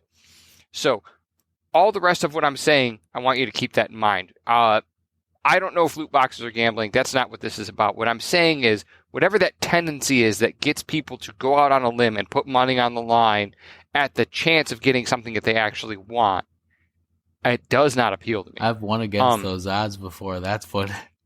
And that's fine. And you know what? So have I, because I've gone to like places and played slot machines before and come out ahead. And I've gone and played blackjack a couple of times. But I did it to be with my friends, and I honestly didn't enjoy playing the games all that much. Like, I think blackjack's a fun game. I like don't get me Texas wrong, but like Hold'em. freaking sitting in front of like a machine and just hammering a button and waiting for bills to come up. Like, I was literally just killing time doing that, and I won. Right. And they all didn't. So, and I didn't want to go back. Like, if you had asked me, hey, do you want to go back there tomorrow? I'm like, nah, I'll stay home and play a video game. You know. So that. I wanted to get all that out of the way before I said that, like I don't see. All that is a framework to tell people, like, I don't know what the appeal to this is. Like, when I see that a game is dependent on me buying it and then putting more money into it with the chance of getting something more, that instantly repulses me from getting that game because it tells me, hey, this game is based on you getting some enjoyment of something based on, I don't know, some sort of a tendency that I don't actually have. Right. Well, and I think it depends on the game. Like, to get back to Overwatch, which is now like blamed as like patient zero for all of this stuff. Like, I don't think that's fair. Well, but that's what it's been like. There's been the backlash this year of like, oh, they started all of this, even though like there were games that did this before that. But anyway, so Overwatch, you pay $60 for a game, and I will say that when Overwatch came out, like, it didn't really have a lot in the way of features that you would expect for like a multiplayer shooter. Like, not as many maps as you would expect, not as many modes as you would expect. But where I think Overwatch gets a lot of goodwill is the fact that since the game has come out, they have released enough content that would satisfy most people for a sequel for free. Yeah. Like, they've added so many characters and so many maps and so many skins and stuff like that. And so many like seasonal modes and things like that are really fun. And so that stuff is really cool. And also Overwatch doesn't have like your typical first person shooter progressive system. You know, you're not getting perks and you're not getting new weapons and stuff like that. So I look at the loot boxes as like, oh, you know, you level up and then, you know, here's a box and you might get some neat swag for one of the characters that you play. Yeah. Now, do I wish that those loot boxes were at least tailored to, like, the characters that you play? Yeah, that would be cool. If, like, you could say, like, I only play these 4 characters, so I want to buy loot boxes tailored around them, and I have a better chance of getting stuff for them. You know, because, like, Mass Effect 3, let's not forget, they would do, like, the weapon packs for their multiplayer mode that you paid real money for, but you could easily get stuff that did not work for your playstyle at all. And that was really shitty. You know, it's like, hey, I have a character that uses pistols and sniper rifles. Well, here's some shotguns for you. And it's like, I can't do anything with this. Like, that's really bad. That's like kind of like aiming and like trying to get you to advance your tactics too. That could be kind of fun to like learn new playstyles. Like, same thing goes for Hearthstone. Like, I can't buy packs that are centered around certain classes. So like, sometimes I'll get like a legendary card after like grinding packs away for like a month. And I'll be like, what? I've never used Hunter before, but like that happened in the past week, and now the card they gave me, I'm one of the best hunters in the world because the deck that I created around it, and it forced me to learn something new, which can be fun sometimes when you don't have like unlimited funds to get thousands of packs. But I am glad you brought up Hearthstone because I wanted to go down a little bit of a trail from something Julian brought up. So you said that people are saying patient zero was what? Where? Okay, so hold on. Because Overwatch was a full-priced game, and it had loot boxes on top of it. Okay, fine. No, there's other games that do that where it's a full-price game, and you can always buy like little extra things or even loot boxes in them, right? Like, it's not the first one to do that, but at the same time, like, that's not patient zero for loot boxes. Like, loot boxes have been around. Like, you mentioned Hearthstone, and I understand Hearthstone is a free game. you have to buy the expansions to keep playing Hearthstone. You honestly do, right? Maybe not. No. Okay, sorry, wrong. Because I haven't played Hearthstone. There's a lot of ways Whatever. to win free, but like it's not fun that way, and it's not the way. Like I don't want to make decks that way. There's also like there's dungeon runs that they just added, which are like single player based boss battles that you get random loot drops with like treasures that drop after every so like often with each boss, and it's pretty fun to play that too. They're adding new modes like, but this is the same developer. It's Blizzard, you know, so like there's like something to be said about who's developing it. I'm saying this concept, if you want to like go. So before this, there was the other thing. Before this was Hearthstone. Before Hearthstone, there was Magic the Gathering. Before Magic the Gathering, there was freaking baseball cards. In Diablo, there was random drops, like when you would open treasure chests, and those things were sold on like an auction market. So, well, that's long gone. Yeah, but like that's precedent. I'm saying like it happened even before like that. Those were. That's random drops within the game that you can't buy. We're off track. We're getting all over the place because Diablo 3, it was stuff that you could buy. You could buy the actual weapon that you wanted for real money. Like it wasn't like this random thing. Hearthstone, I mean, that's a card game. Like we've all played card games. We've all collected cards. So it's like part of the fun of that is opening a pack and seeing what's inside. That is the fun for some people. Do you know what I always did? I always bought the pre-constructs because I knew what was in them. Yeah. Oh, okay. I'm crazy. I know. I'm sorry. Like I always preferred the known quantity. Like on South Park Phone Destroyer, like their pack animation or opening animation is so good.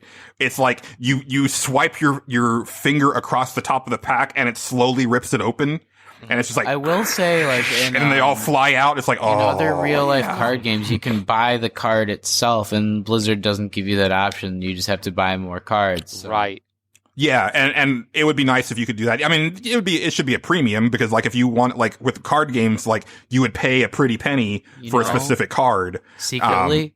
You're either trading it with somebody or you're going through a store, and the store always has a markup. I mean, there's a whole economy behind this. Yeah, and you should be able to trade cards, too. I'm saying that, too, because that's easier, but, like, secretly, though, Enter Me, like, I really like the fact that it's hard to get, like, those cards like that, like, that there's no other option. It makes get, like, a legendary that much more satisfying. See, you have that thing that I don't. Collector. You know what I mean? That's what I'm trying to get at. Like, that's what I'm trying to get at this whole time, is, like, you have that thing where it's like, maybe there's a legendary in here. Holy crap, this is going to be awesome. Oh, there isn't, but there will be one in another pack.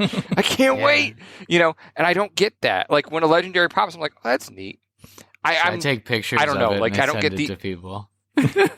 But at the same time, like, it's just the way people are wired, right? But at the same time, like, I don't think Patrick would sit down at a bullet hell and be like, oh my word, I lasted an additional 30 seconds. This is the best day of my life, right? Meanwhile, I'm the moron that is all thrilled about that. No, but I have played R-Type. I did play R-Type before I saw The Last Jedi for about an hour with my roommate. We had a shit ton of fun, too.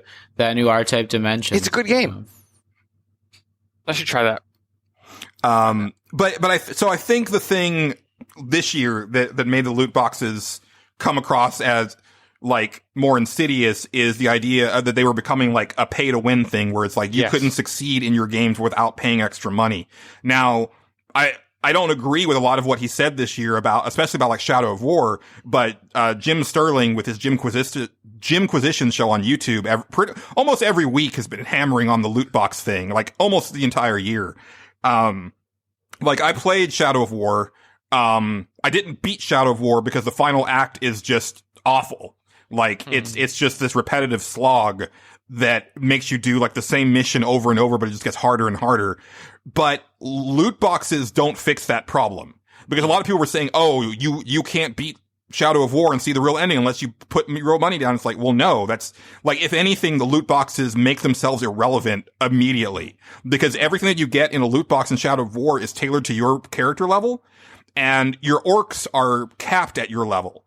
So the only way to get more powerful orcs is to level up yourself. The only way to do that is to just grind through missions and repeatable quests and stuff like that.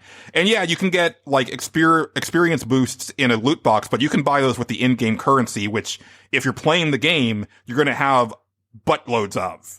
So like that's not even an issue. Like it's almost like the publisher was like, well, we need loot boxes in here, and the developers were like, okay, we're going to put them in here, but we're going to make them worthless. Like, now the way that I hear Battlefront 2 is pretty insidious, where it's like, no, this guy can literally like survive longer or like shoot faster, you know, or have like better cooldowns on all of his abilities because he paid more money. And that's pretty bad. Like that. Not only that, but their whole structure of getting more powerful is so convoluted and ridiculous.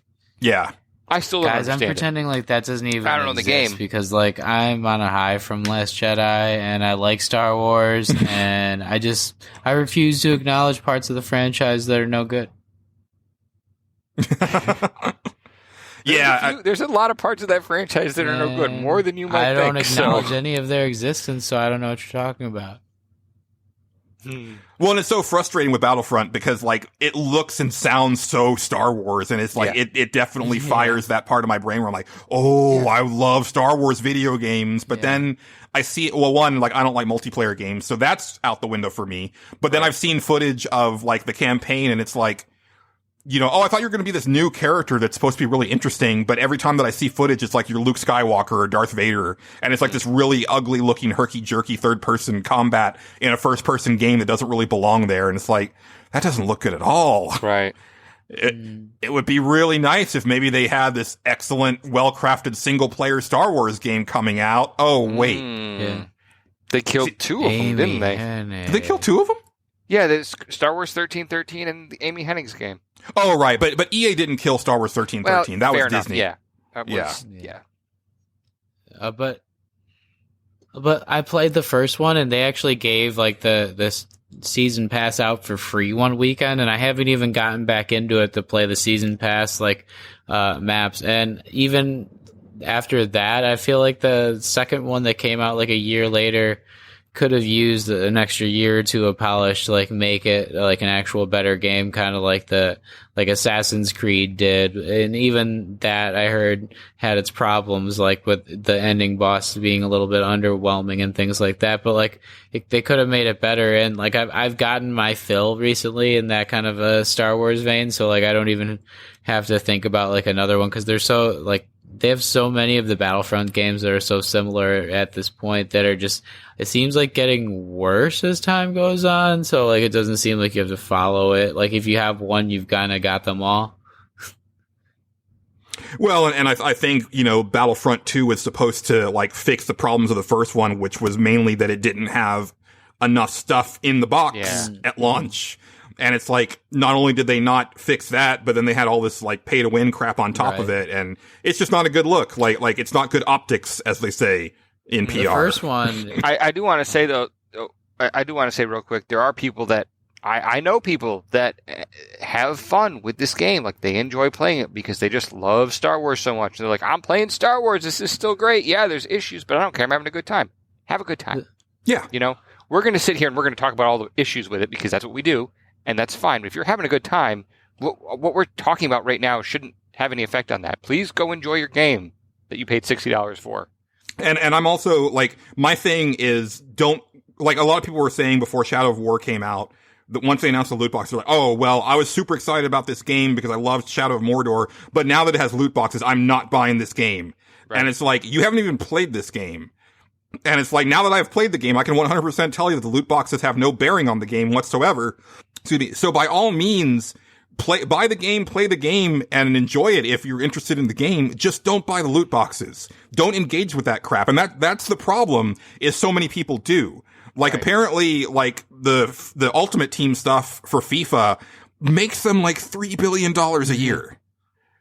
Like, that's insane. And to be clear, my position on that kind of thing is, like, I tried it out 1 year, and because it resets it in, like, such a stringent way from 1 year to the next, I'm not doing it again. And I'll play, like, one of those games for fun, but, like, I wanted to just see, like, how far the rabbit hole went, like, in one installation. I will never be able to keep up with that kind of a thing, though. Like, it's too much. Yeah. And at the first Battlefront, there was like two different weapons that you could really wreck house with, and like really out of the box, you could be like the number one on the board there no matter what. If you knew the the maps, and the maps were pretty fun. So like, I'll give that game like a kind of casual edge, like a worthwhile playing if you like Star Wars and have friends, because it had like pretty big maps with up to 32 people. So there are reasons.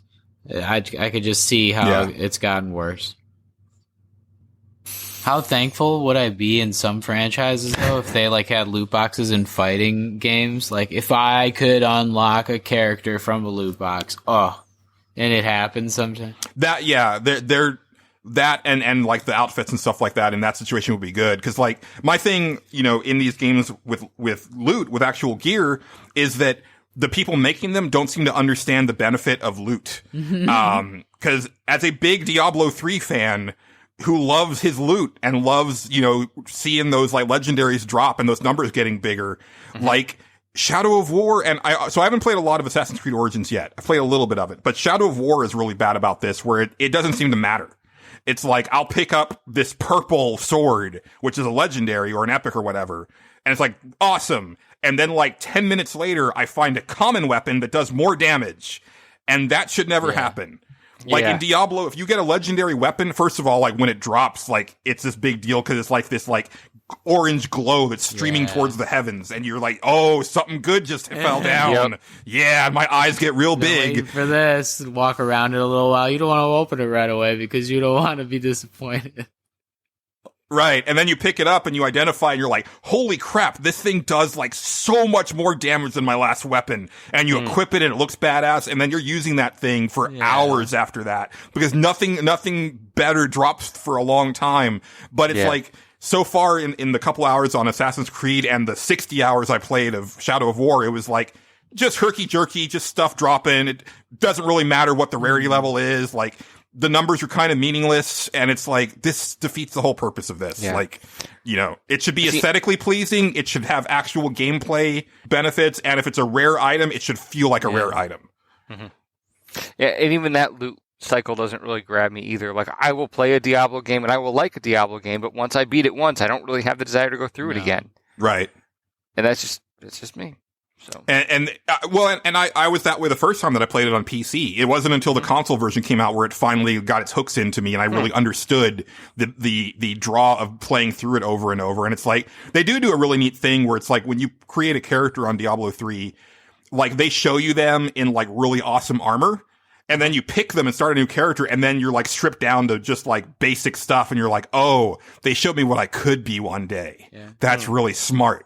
And then like with a barbarian, it's like, you start out in like leathers, but then by the end of the game, you're in like this massive armor with these huge shoulder plates and like giant horns coming off of your helmet and this axe that's like bigger than you are. And it's like, love it. That's kind of cool. You think of the state of the generation today versus like what it'll be in, I don't know, 30 to 40 years when more immersive VR is the case. Like, those like items are going to mean more to people, and you got to remember the things that actually I think you might be onto something, because if there was a game where it really felt like myself was wearing them, then maybe I would get into that loop a little more. Like, that might do it for me. I don't know. I think it's good that we know that, like, coming from Final Fantasy 15, where you can't tell one item from the next, that the story really matters, or being able to play more than one character matters.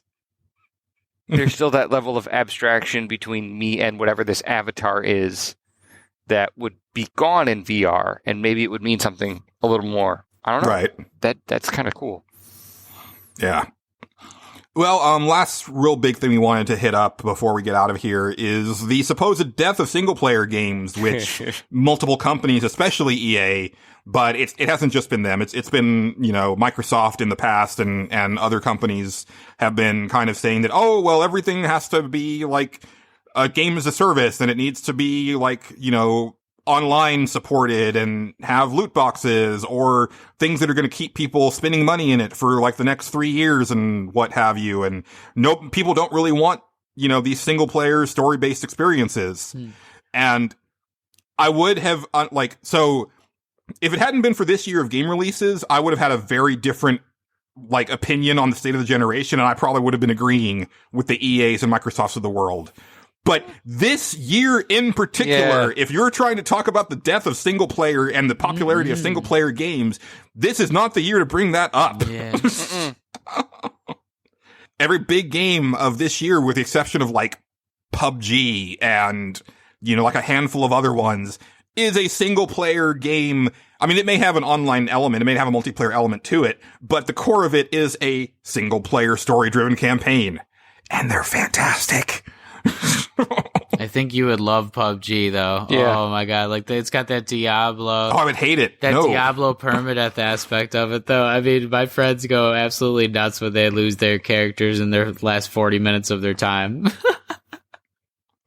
Yeah, it doesn't appeal to me in the slightest. Like, I think it looks ugly. I think it to me, it looks like it plays bad. I don't like, people seem to love it, but it just looks herky-jerky to me. There's something I think that's coming out in the future that is like a more survival horror version of it, which at least this is what I'm billing it as and how I'm projecting the game to be, but it's called The Forest, and I look out for it like in 2018, because I think we'll get like the PUBG idea with like better graphics, and it'll become a better version of what it should be eventually.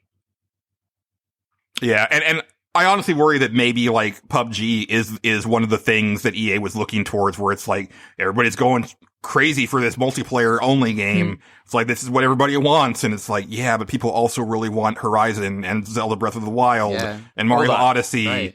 You know. So I have a small list that I compiled a while ago and posted, and it got some buzz, but in reaction to somebody saying something similar. But it was also, I just want to point out that Patrick mentioned this earlier, like some of these are not single player only games, but they're definitely not multiplayer games in the way that people are talking about, right? So like Cuphead, which by the way went double platinum today. Congratulations, guys. Nier Automata, right? Horizon Zero Dawn, Mario Odyssey, Zelda Breath of the Wild, Neo. These all came out this year and were successful. Hollow Knight, Persona 5, Prey, Tacoma. There's one for you, Patrick. Hellblade. There's one for you, Julian. Life is Strange, Golf Story, Middle-earth Shadow of War, Wolfenstein 2, The New Colossus, and oh, by the way, they re-released Skyrim again, because that still freaking makes them money And in they 2017 Doom again. So I think the state of single-player games is pretty good. And those are just the ones I pulled out of my butt. Like, there's more that came out just this year. So, But I mean, there is a case to be made that these games aren't selling as well as they should in some cases. Like, Prey didn't sell all that well. Dishonored 2 didn't sell at all, which is really bad.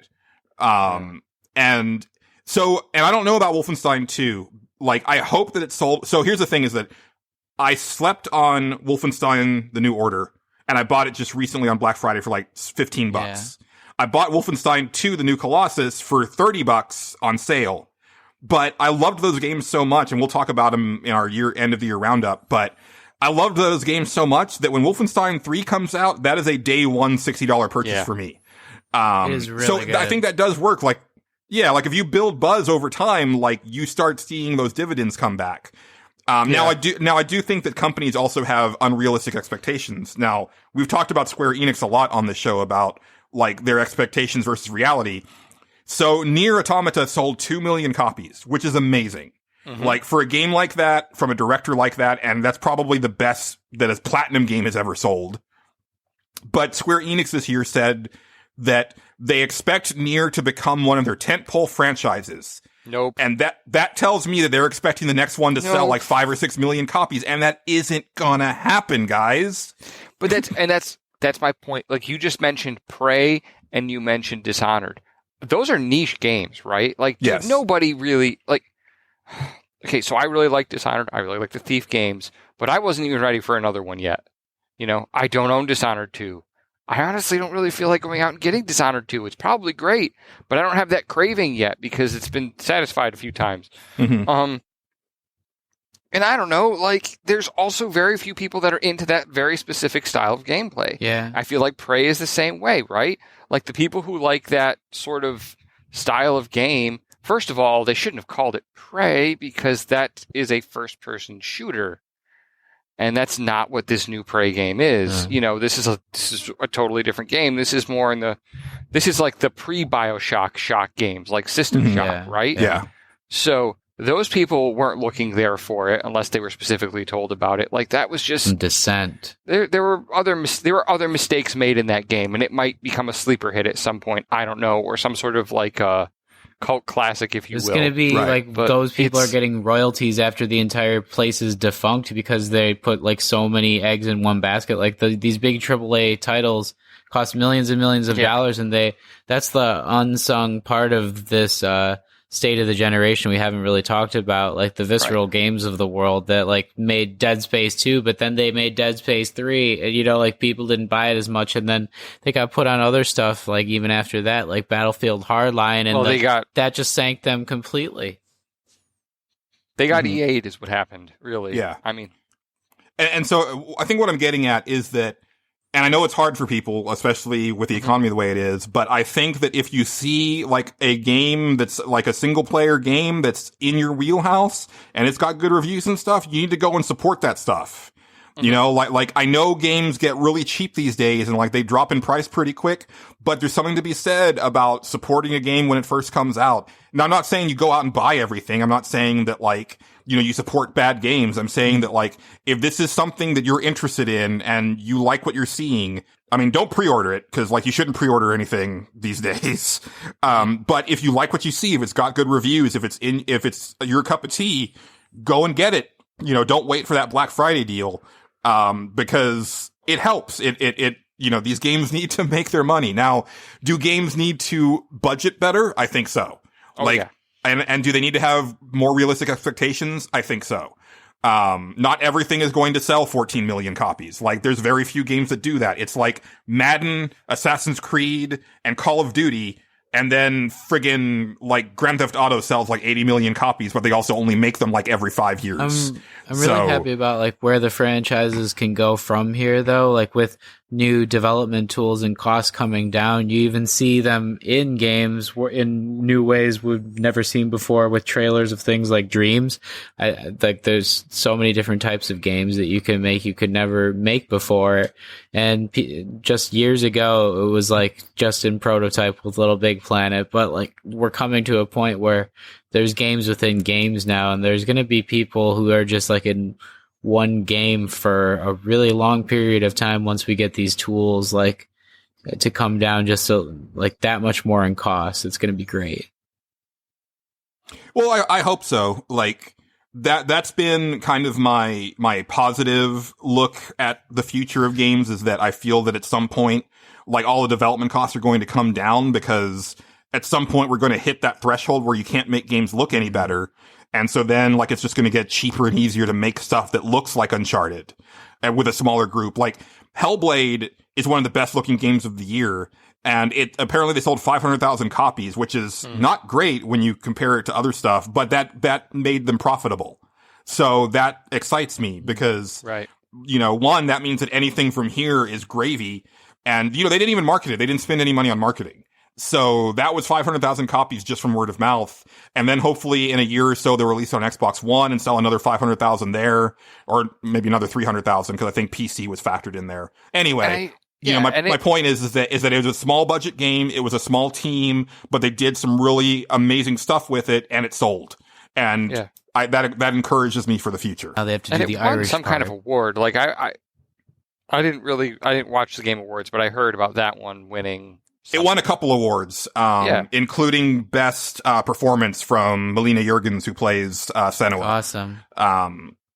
And I think the other one it got was like best narrative, which it definitely deserved. Oh, definitely. So yeah, I want the Celtic version of the narrative. I want it like they do all the Norse mythology, but she's a Celtic warrior. Come on, there's got to be some Celtic gods. They're not. Let's go to like the land of Tir Nog or whatever, the land of Oisin. Maybe in the second game. Jesus. There's things to worry about when it comes to single player games, especially when you have like EA, like, okay, like I mean, EA is the one that gets all the flack for this, but with good reason, right?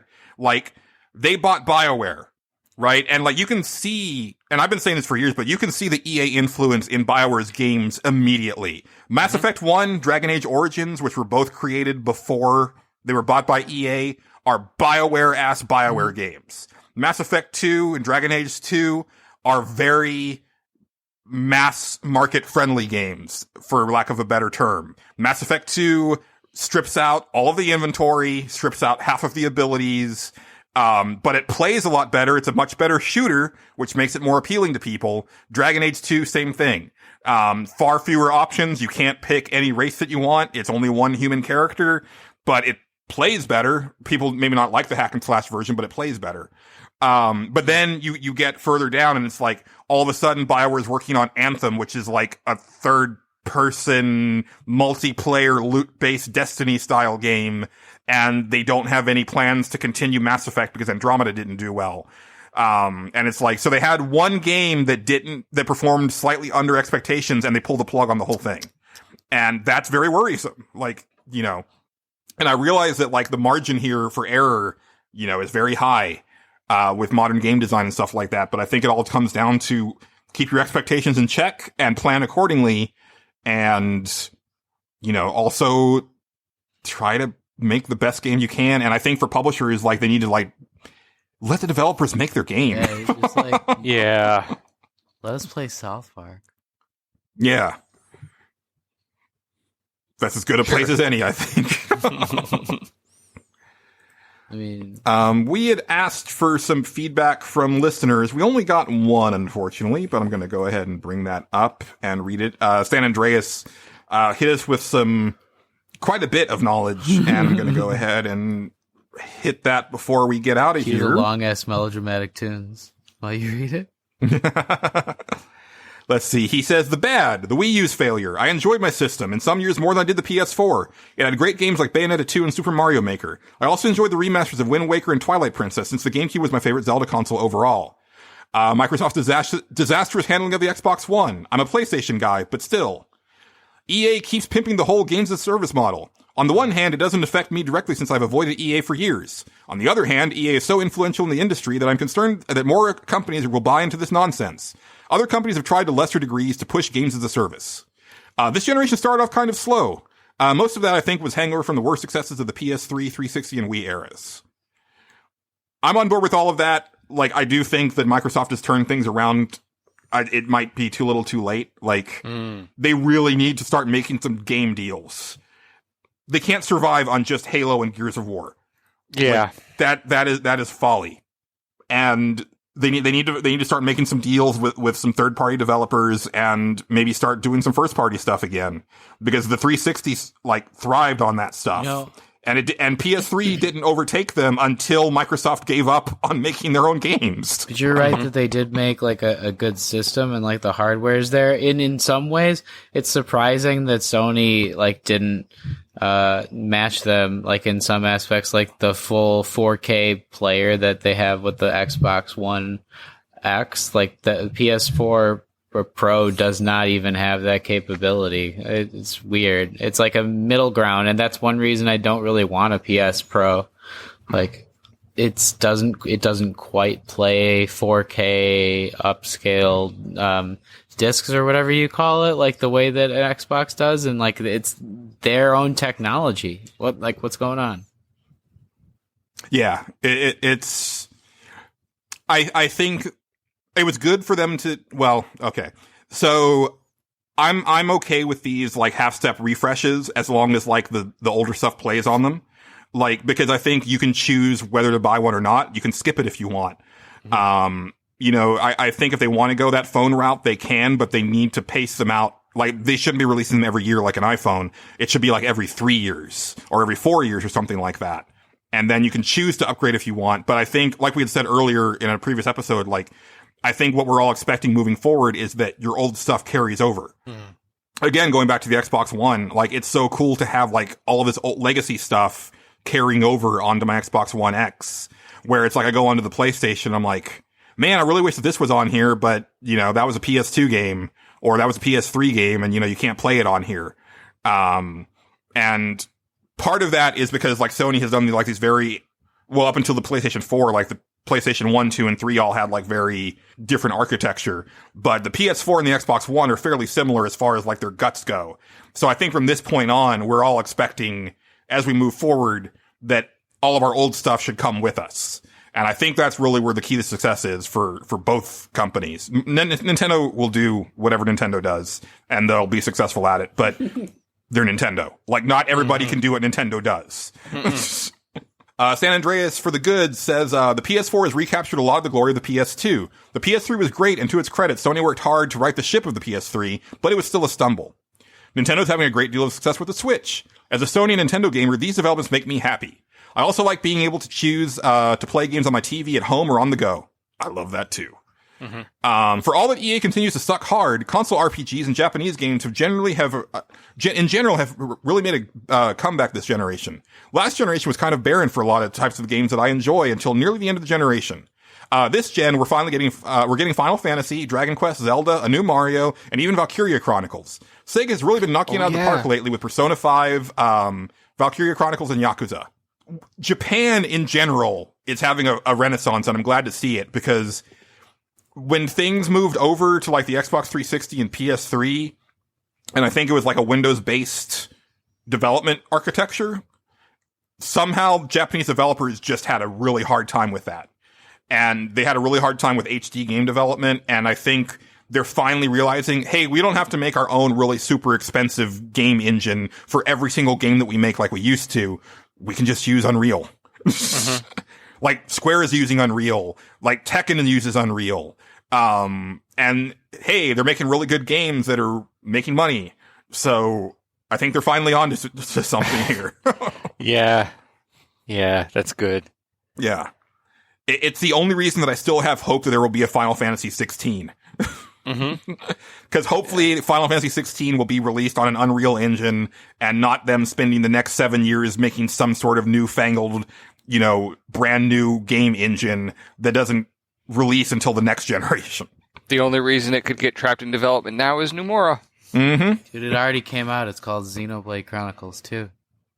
No, I need chocobos and moogles in there, Patrick. Otherwise, it doesn't count. Oh, what was there? There's a chocobo in something that just came out. It's a warped. Probably a Square Enix game. It's Yeah. a weird crossover. Don't think so. So. Oh yeah, you guys are real good at that. Lastly, San Andreas has neutral things. Incremental and mid-generation iterations of consoles, i.e. the new 3DS, PS4 Pro, and Xbox One X. While I could see good points to this, a part of me really doesn't want Nintendo, Sony, and Microsoft going the Apple/Samsung route and releasing a new version of their hardware every single year. Overall, I'm enjoying the 8th gen more than the 7th gen. Single-player games and Japanese RPGs are more plentiful this time around, and I'm happy with the PS4 in particular. Assassin's Creed. Like I said, I'm sorry. Assassin's Creed has a chocobo. Had a chocobo in it? That's Oh, that's because they had the Assassin's Creed event in Final Fantasy 15. Oh, okay. right. Yeah, That's weird. why I know it was a weird choke. See? yeah. That's I real don't- weird. I don't approve of Square like pimping out their Final Fantasy stuff into all this other crap, like Noctis showing up in Tekken 7 and like, There's a costume you Somehow can get that for seems- like your superhero in South Park, which is pretty cool. You can like mix and match it with some other stuff like that looks like a Iron Man or something like that. And I used it for a second there. A Yeah. Final Fantasy game, though, in like a very anime-esque weapons fighter, doesn't seem quite as weird as a Final Fantasy creature in Assassin's Creed to me. no, but it's like if you're going to do that, then you put Cloud in there. Like come on. So true, yeah. Well, they need to get more people playing their new game. So, I mean, the marketing department's decision. Yeah. Yeah. Yeah, to San Andreas' point, I think, 7th generation was like amazing to me. I don't it's one of my favorite times in video games. Japan, I guess if you only like Japanese games, it was kind of a low point, but overall, just the growth of the industry and because the thing that I love about video games is the combination of gameplay and story, and when those things mesh really well together. And I think that generation was where that really started to come together in a really meaningful way. And it was also such a long generation that like those systems got to really flourish and they really squeezed every bit of power out of them and we're just doing some amazing things with them. This generation, I think, took a really long time to get going. And it's not until like this year that I've really felt like, oh yeah, like here we are. This is 8th gen. But, you know, now that we're here, I hope we stay a while and we're not like moving on into the 9th gen in 2 years, because that would really make me sad. Yeah. It would make all the momentum seem kind of useless. Yes. And also, I think I'm done with at the end of 8th gen as far as like being bleeding edge finally. So We'll see like about once that. this gen, but I really feel like this is it. Like, you know, not that I'm going to stop playing video games. I'm just going to be playing old video games. Yeah. We've got Right. enough to play for years. We'll see. Good. I sure do. Yeah. I mean, that's kind of why I've been squirreling this stuff away for so long. Is that like, you know, it's my retirement The game long fund. winter. Yes. As long as we have electricity. Yes. And yes. That's actually a really valid point, Angela. Just like I didn't mean to get dark, but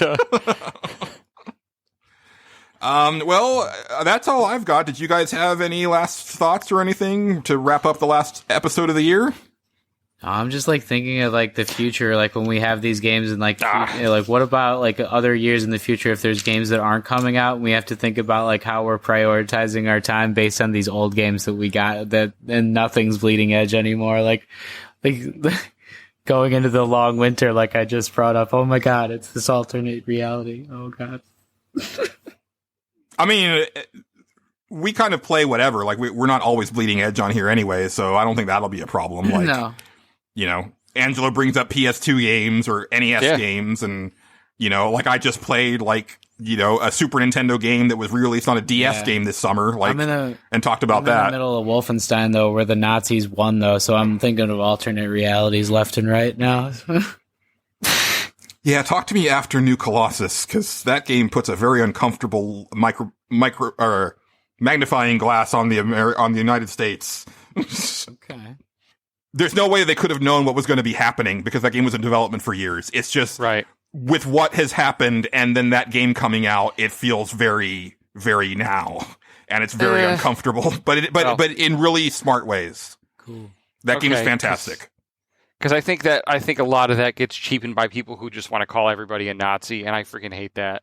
No, it's you just realize that like if things had gone a different way, there's a lot of people who would still have benefited and would have been just fine. And it's like, but you don't really think about that because like it's unthinkable. But when you're presented with it and you're seeing it firsthand in first person, it's like, right. Like it's easy to forget that when the whole actual Nazi thing was happening, that we were still having some real racial tensions in the South. Mm-hmm. And there were like those Jim Crow laws. And freaking, honestly, the Nazis were huge fans of the Jim Crow laws. And they admired America in a weird way. And that's kind of uncomfortable. Yeah. So if we're going that approach where it's easy to see, okay, if they got in at that time and rode that wave. Yeah. Wolfenstein 2 goes some places, and it makes you think. You go through a concentration camp that, albeit has a mech in it as well, but this is the first one. I'm just saying, in addition to current events, it also helps you put your mind through like some of the most harrowing events that any human has ever had to go into, and I think that'll be another great way that video games can teach in the future and like help, like, you know, put yourself in like those historical aspects like we have kind of in Assassin's Creed aspect, but this is like in first person and it really feels like something else. Yeah. I'll have to play it because I think in a lot of ways, some of the modern language going around and even some of the marketing, even though I have no problem with the marketing because nobody likes Nazis. Nobody likes Nazis. But I mean, like, I think some of that kind of puts an interest. They suck. Puts a weird spin on it where I'm just like, where are you going? Right. So I want to play that. The thing they have it's on my list good of about games that I wanted to play this year and never got to. So there's one thing that's good about Nazis, though. They can vote. What? I was just What? like thinking of like what Trump must be thinking, or like anybody from that wants all of their voting. There's not that. Okay. That's when it's time to end the show. Oh, Yeah, come on, it was funny. We can end the show now. Okay, so hold on. Something a little. Damn it, Patrick. I'm surprised at how well, even outside of the video game sphere, like this has been a great year for gaming overall. I am not going to go into a huge thing about how well this has been for board games, but it's been phenomenal. Like, I thought it couldn't get better than 2016, and it did dramatically. And freaking, like, Jersey Jack put out a new pinball table this year, which how often does a new pinball game appear, right? Like, all sorts of gaming is having this sort of golden age again. That's really neat to see happening. And I don't know if these are like bubbles. I mean, we're not going to have bubbles like we did before, right? Like, we're not going to have, there's no risk of another crash. Bitcoin. But, there are bubbles that are going to happen. And I don't think these bubbles are at their peak yet, which is kind of neat to see. Mm-hmm. So Cryptocurrency. Yeah, and I'm excited to see what I'm excited to see what happens from like the big three, especially Nintendo, because right. And Nintendo said something this week that I feel is very smart, where they said we don't like they've sold 10 million units of the Switch already in the first year, which is phenomenal, and they said we don't want to call it a success yet, because it could just be an anomaly. And I was like, that is very wise. Like, that's surprisingly smart. And it's like they're not counting their chickens before they hatch, and they seem to be making good deals and shooting for some actual third-party exclusives. And that's what they need to do. That's what I've been saying they need to do. Yeah. You can't have this phenomenal first year and then just like not have anything come out for 2 years. Like, and so hopefully that's not going to be the case. And as far as games this year, next episode, we will be talking about our favorite games of 2017. And to that end, we're actually taking some time off to give all of us time to play some more 2017 games. Hopefully Angelo gets near as a Christmas present and can play it. Yes. And then we can do a spoiler cast, because I need to be able to talk freely about that game in order to say exactly everything that I hate about it.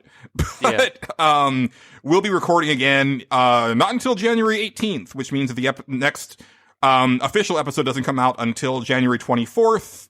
But don't worry, dear listeners, because we do have something special coming down the pipes for you during our intermission. So look forward to that. And maybe we'll try to do a Star Wars spoiler cast. I don't know. Angelo hasn't seen it yet, so I'm going to see it. We've had some requests, and early January. I can't wait to listen to that other episode, though. Oof. Oh, for Breath of the Wild? Yeah. For all the music. It came out real good. Yeah. All right. So that's going to do it. It's the end of the year. Thank you to everybody who joined up with us this year on Twitter and on Facebook and has been listening to the show and found us for the first time, sharing with your friends. Thank you to everybody who's reviewed us on iTunes. We appreciate every new listener and have seen some real growth this year. Have some exciting stuff coming next year. Also, like a new logo on the way. So look forward to that and other things. So for myself, Patrick, and Angelo, thanks for listening, and keep it pantsless, Internet. Goodbye. Another absence mind makes the heart grow fonder. Or is it out of sight, out of mind? I wonder. Until you yearn for me when the nights grow cold. To death us to part, to heaven to hold. I wanna give you my love, my love, my love. But is it just me or am I all on my own again? You got the jawline grudge, and I'm down in last end. On duty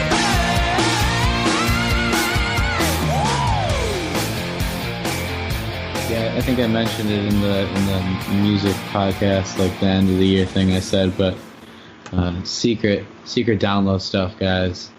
I do have some really good lyrics on a theme song. Oh, really? Yeah.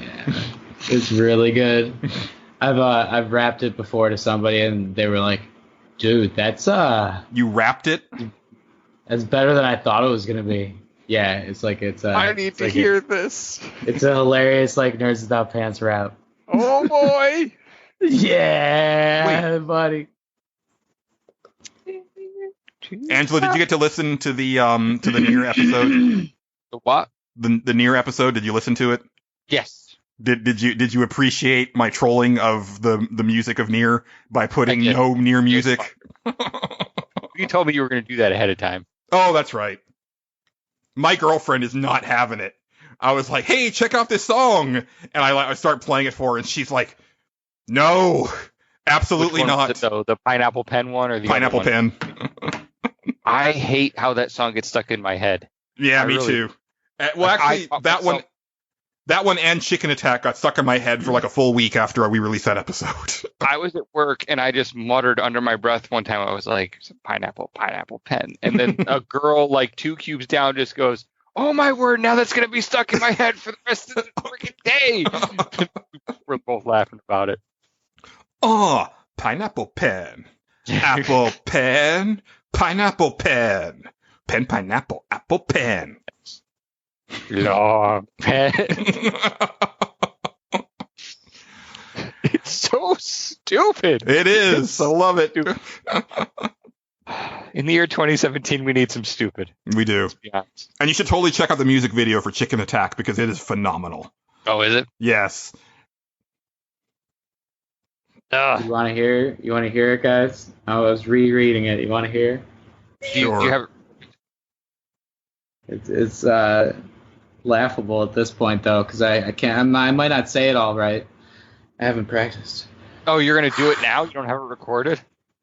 No. Like I could say Julian. it to you, but should I Julian. just like should Hold I on. practice it and It's do still it better? going. Or should I- Okay. What? No, go for it. You're good. Nah, that's not. It's gonna be too raw. You're not That's ready fine, for this. dude. That's what it's supposed to be. It's supposed to be raw. No, it's Get us pregnant. when it's, It- if it's the theme, it's gonna be polished as shit.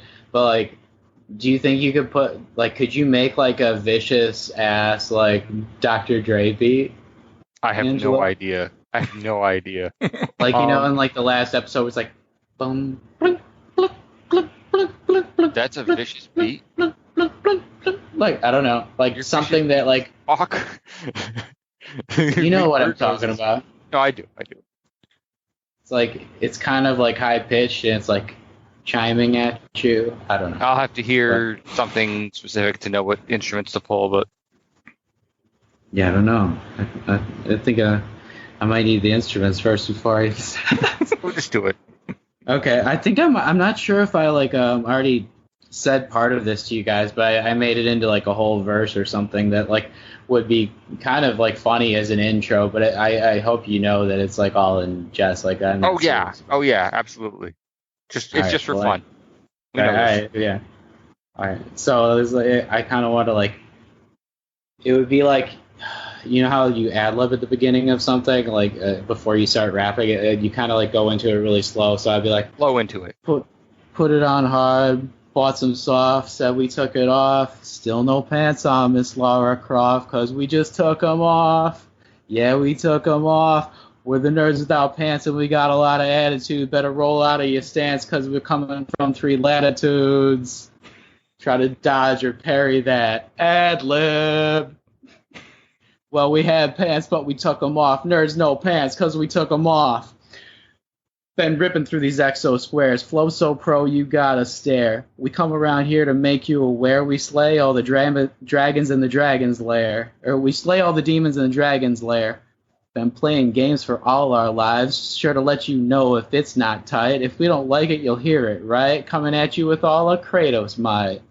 We'll teach you who's God, you know who. We'll give it honest so you know what. We played so much it's like food. Eat, sleep, game, repeat, my dude. NWP gonna set you free. Get you up like triple stacked E. AJ and P like 1, 2, 3. Classic like an unreal killing spree. We're the nerds without pants and we got a lot of attitude. Been rolled out of your stance cause we're coming from 3 latitudes. You had a part there that actually sounded kind of like Beastie Boys. a little bit toward the end.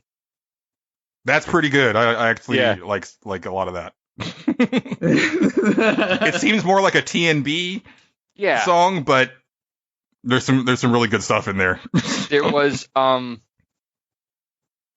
I can't remember. It's sort of, I mean, like, it's sort of stupid at the end, but, Oh, I but mean, that- like, that- that little hook, but You cannot make any sort of rhymes about this podcast without it sounding a little cheesy. Not it's so funny, though, like, classic, like, an Unreal Killing Spree. That was for Angelo. That was good.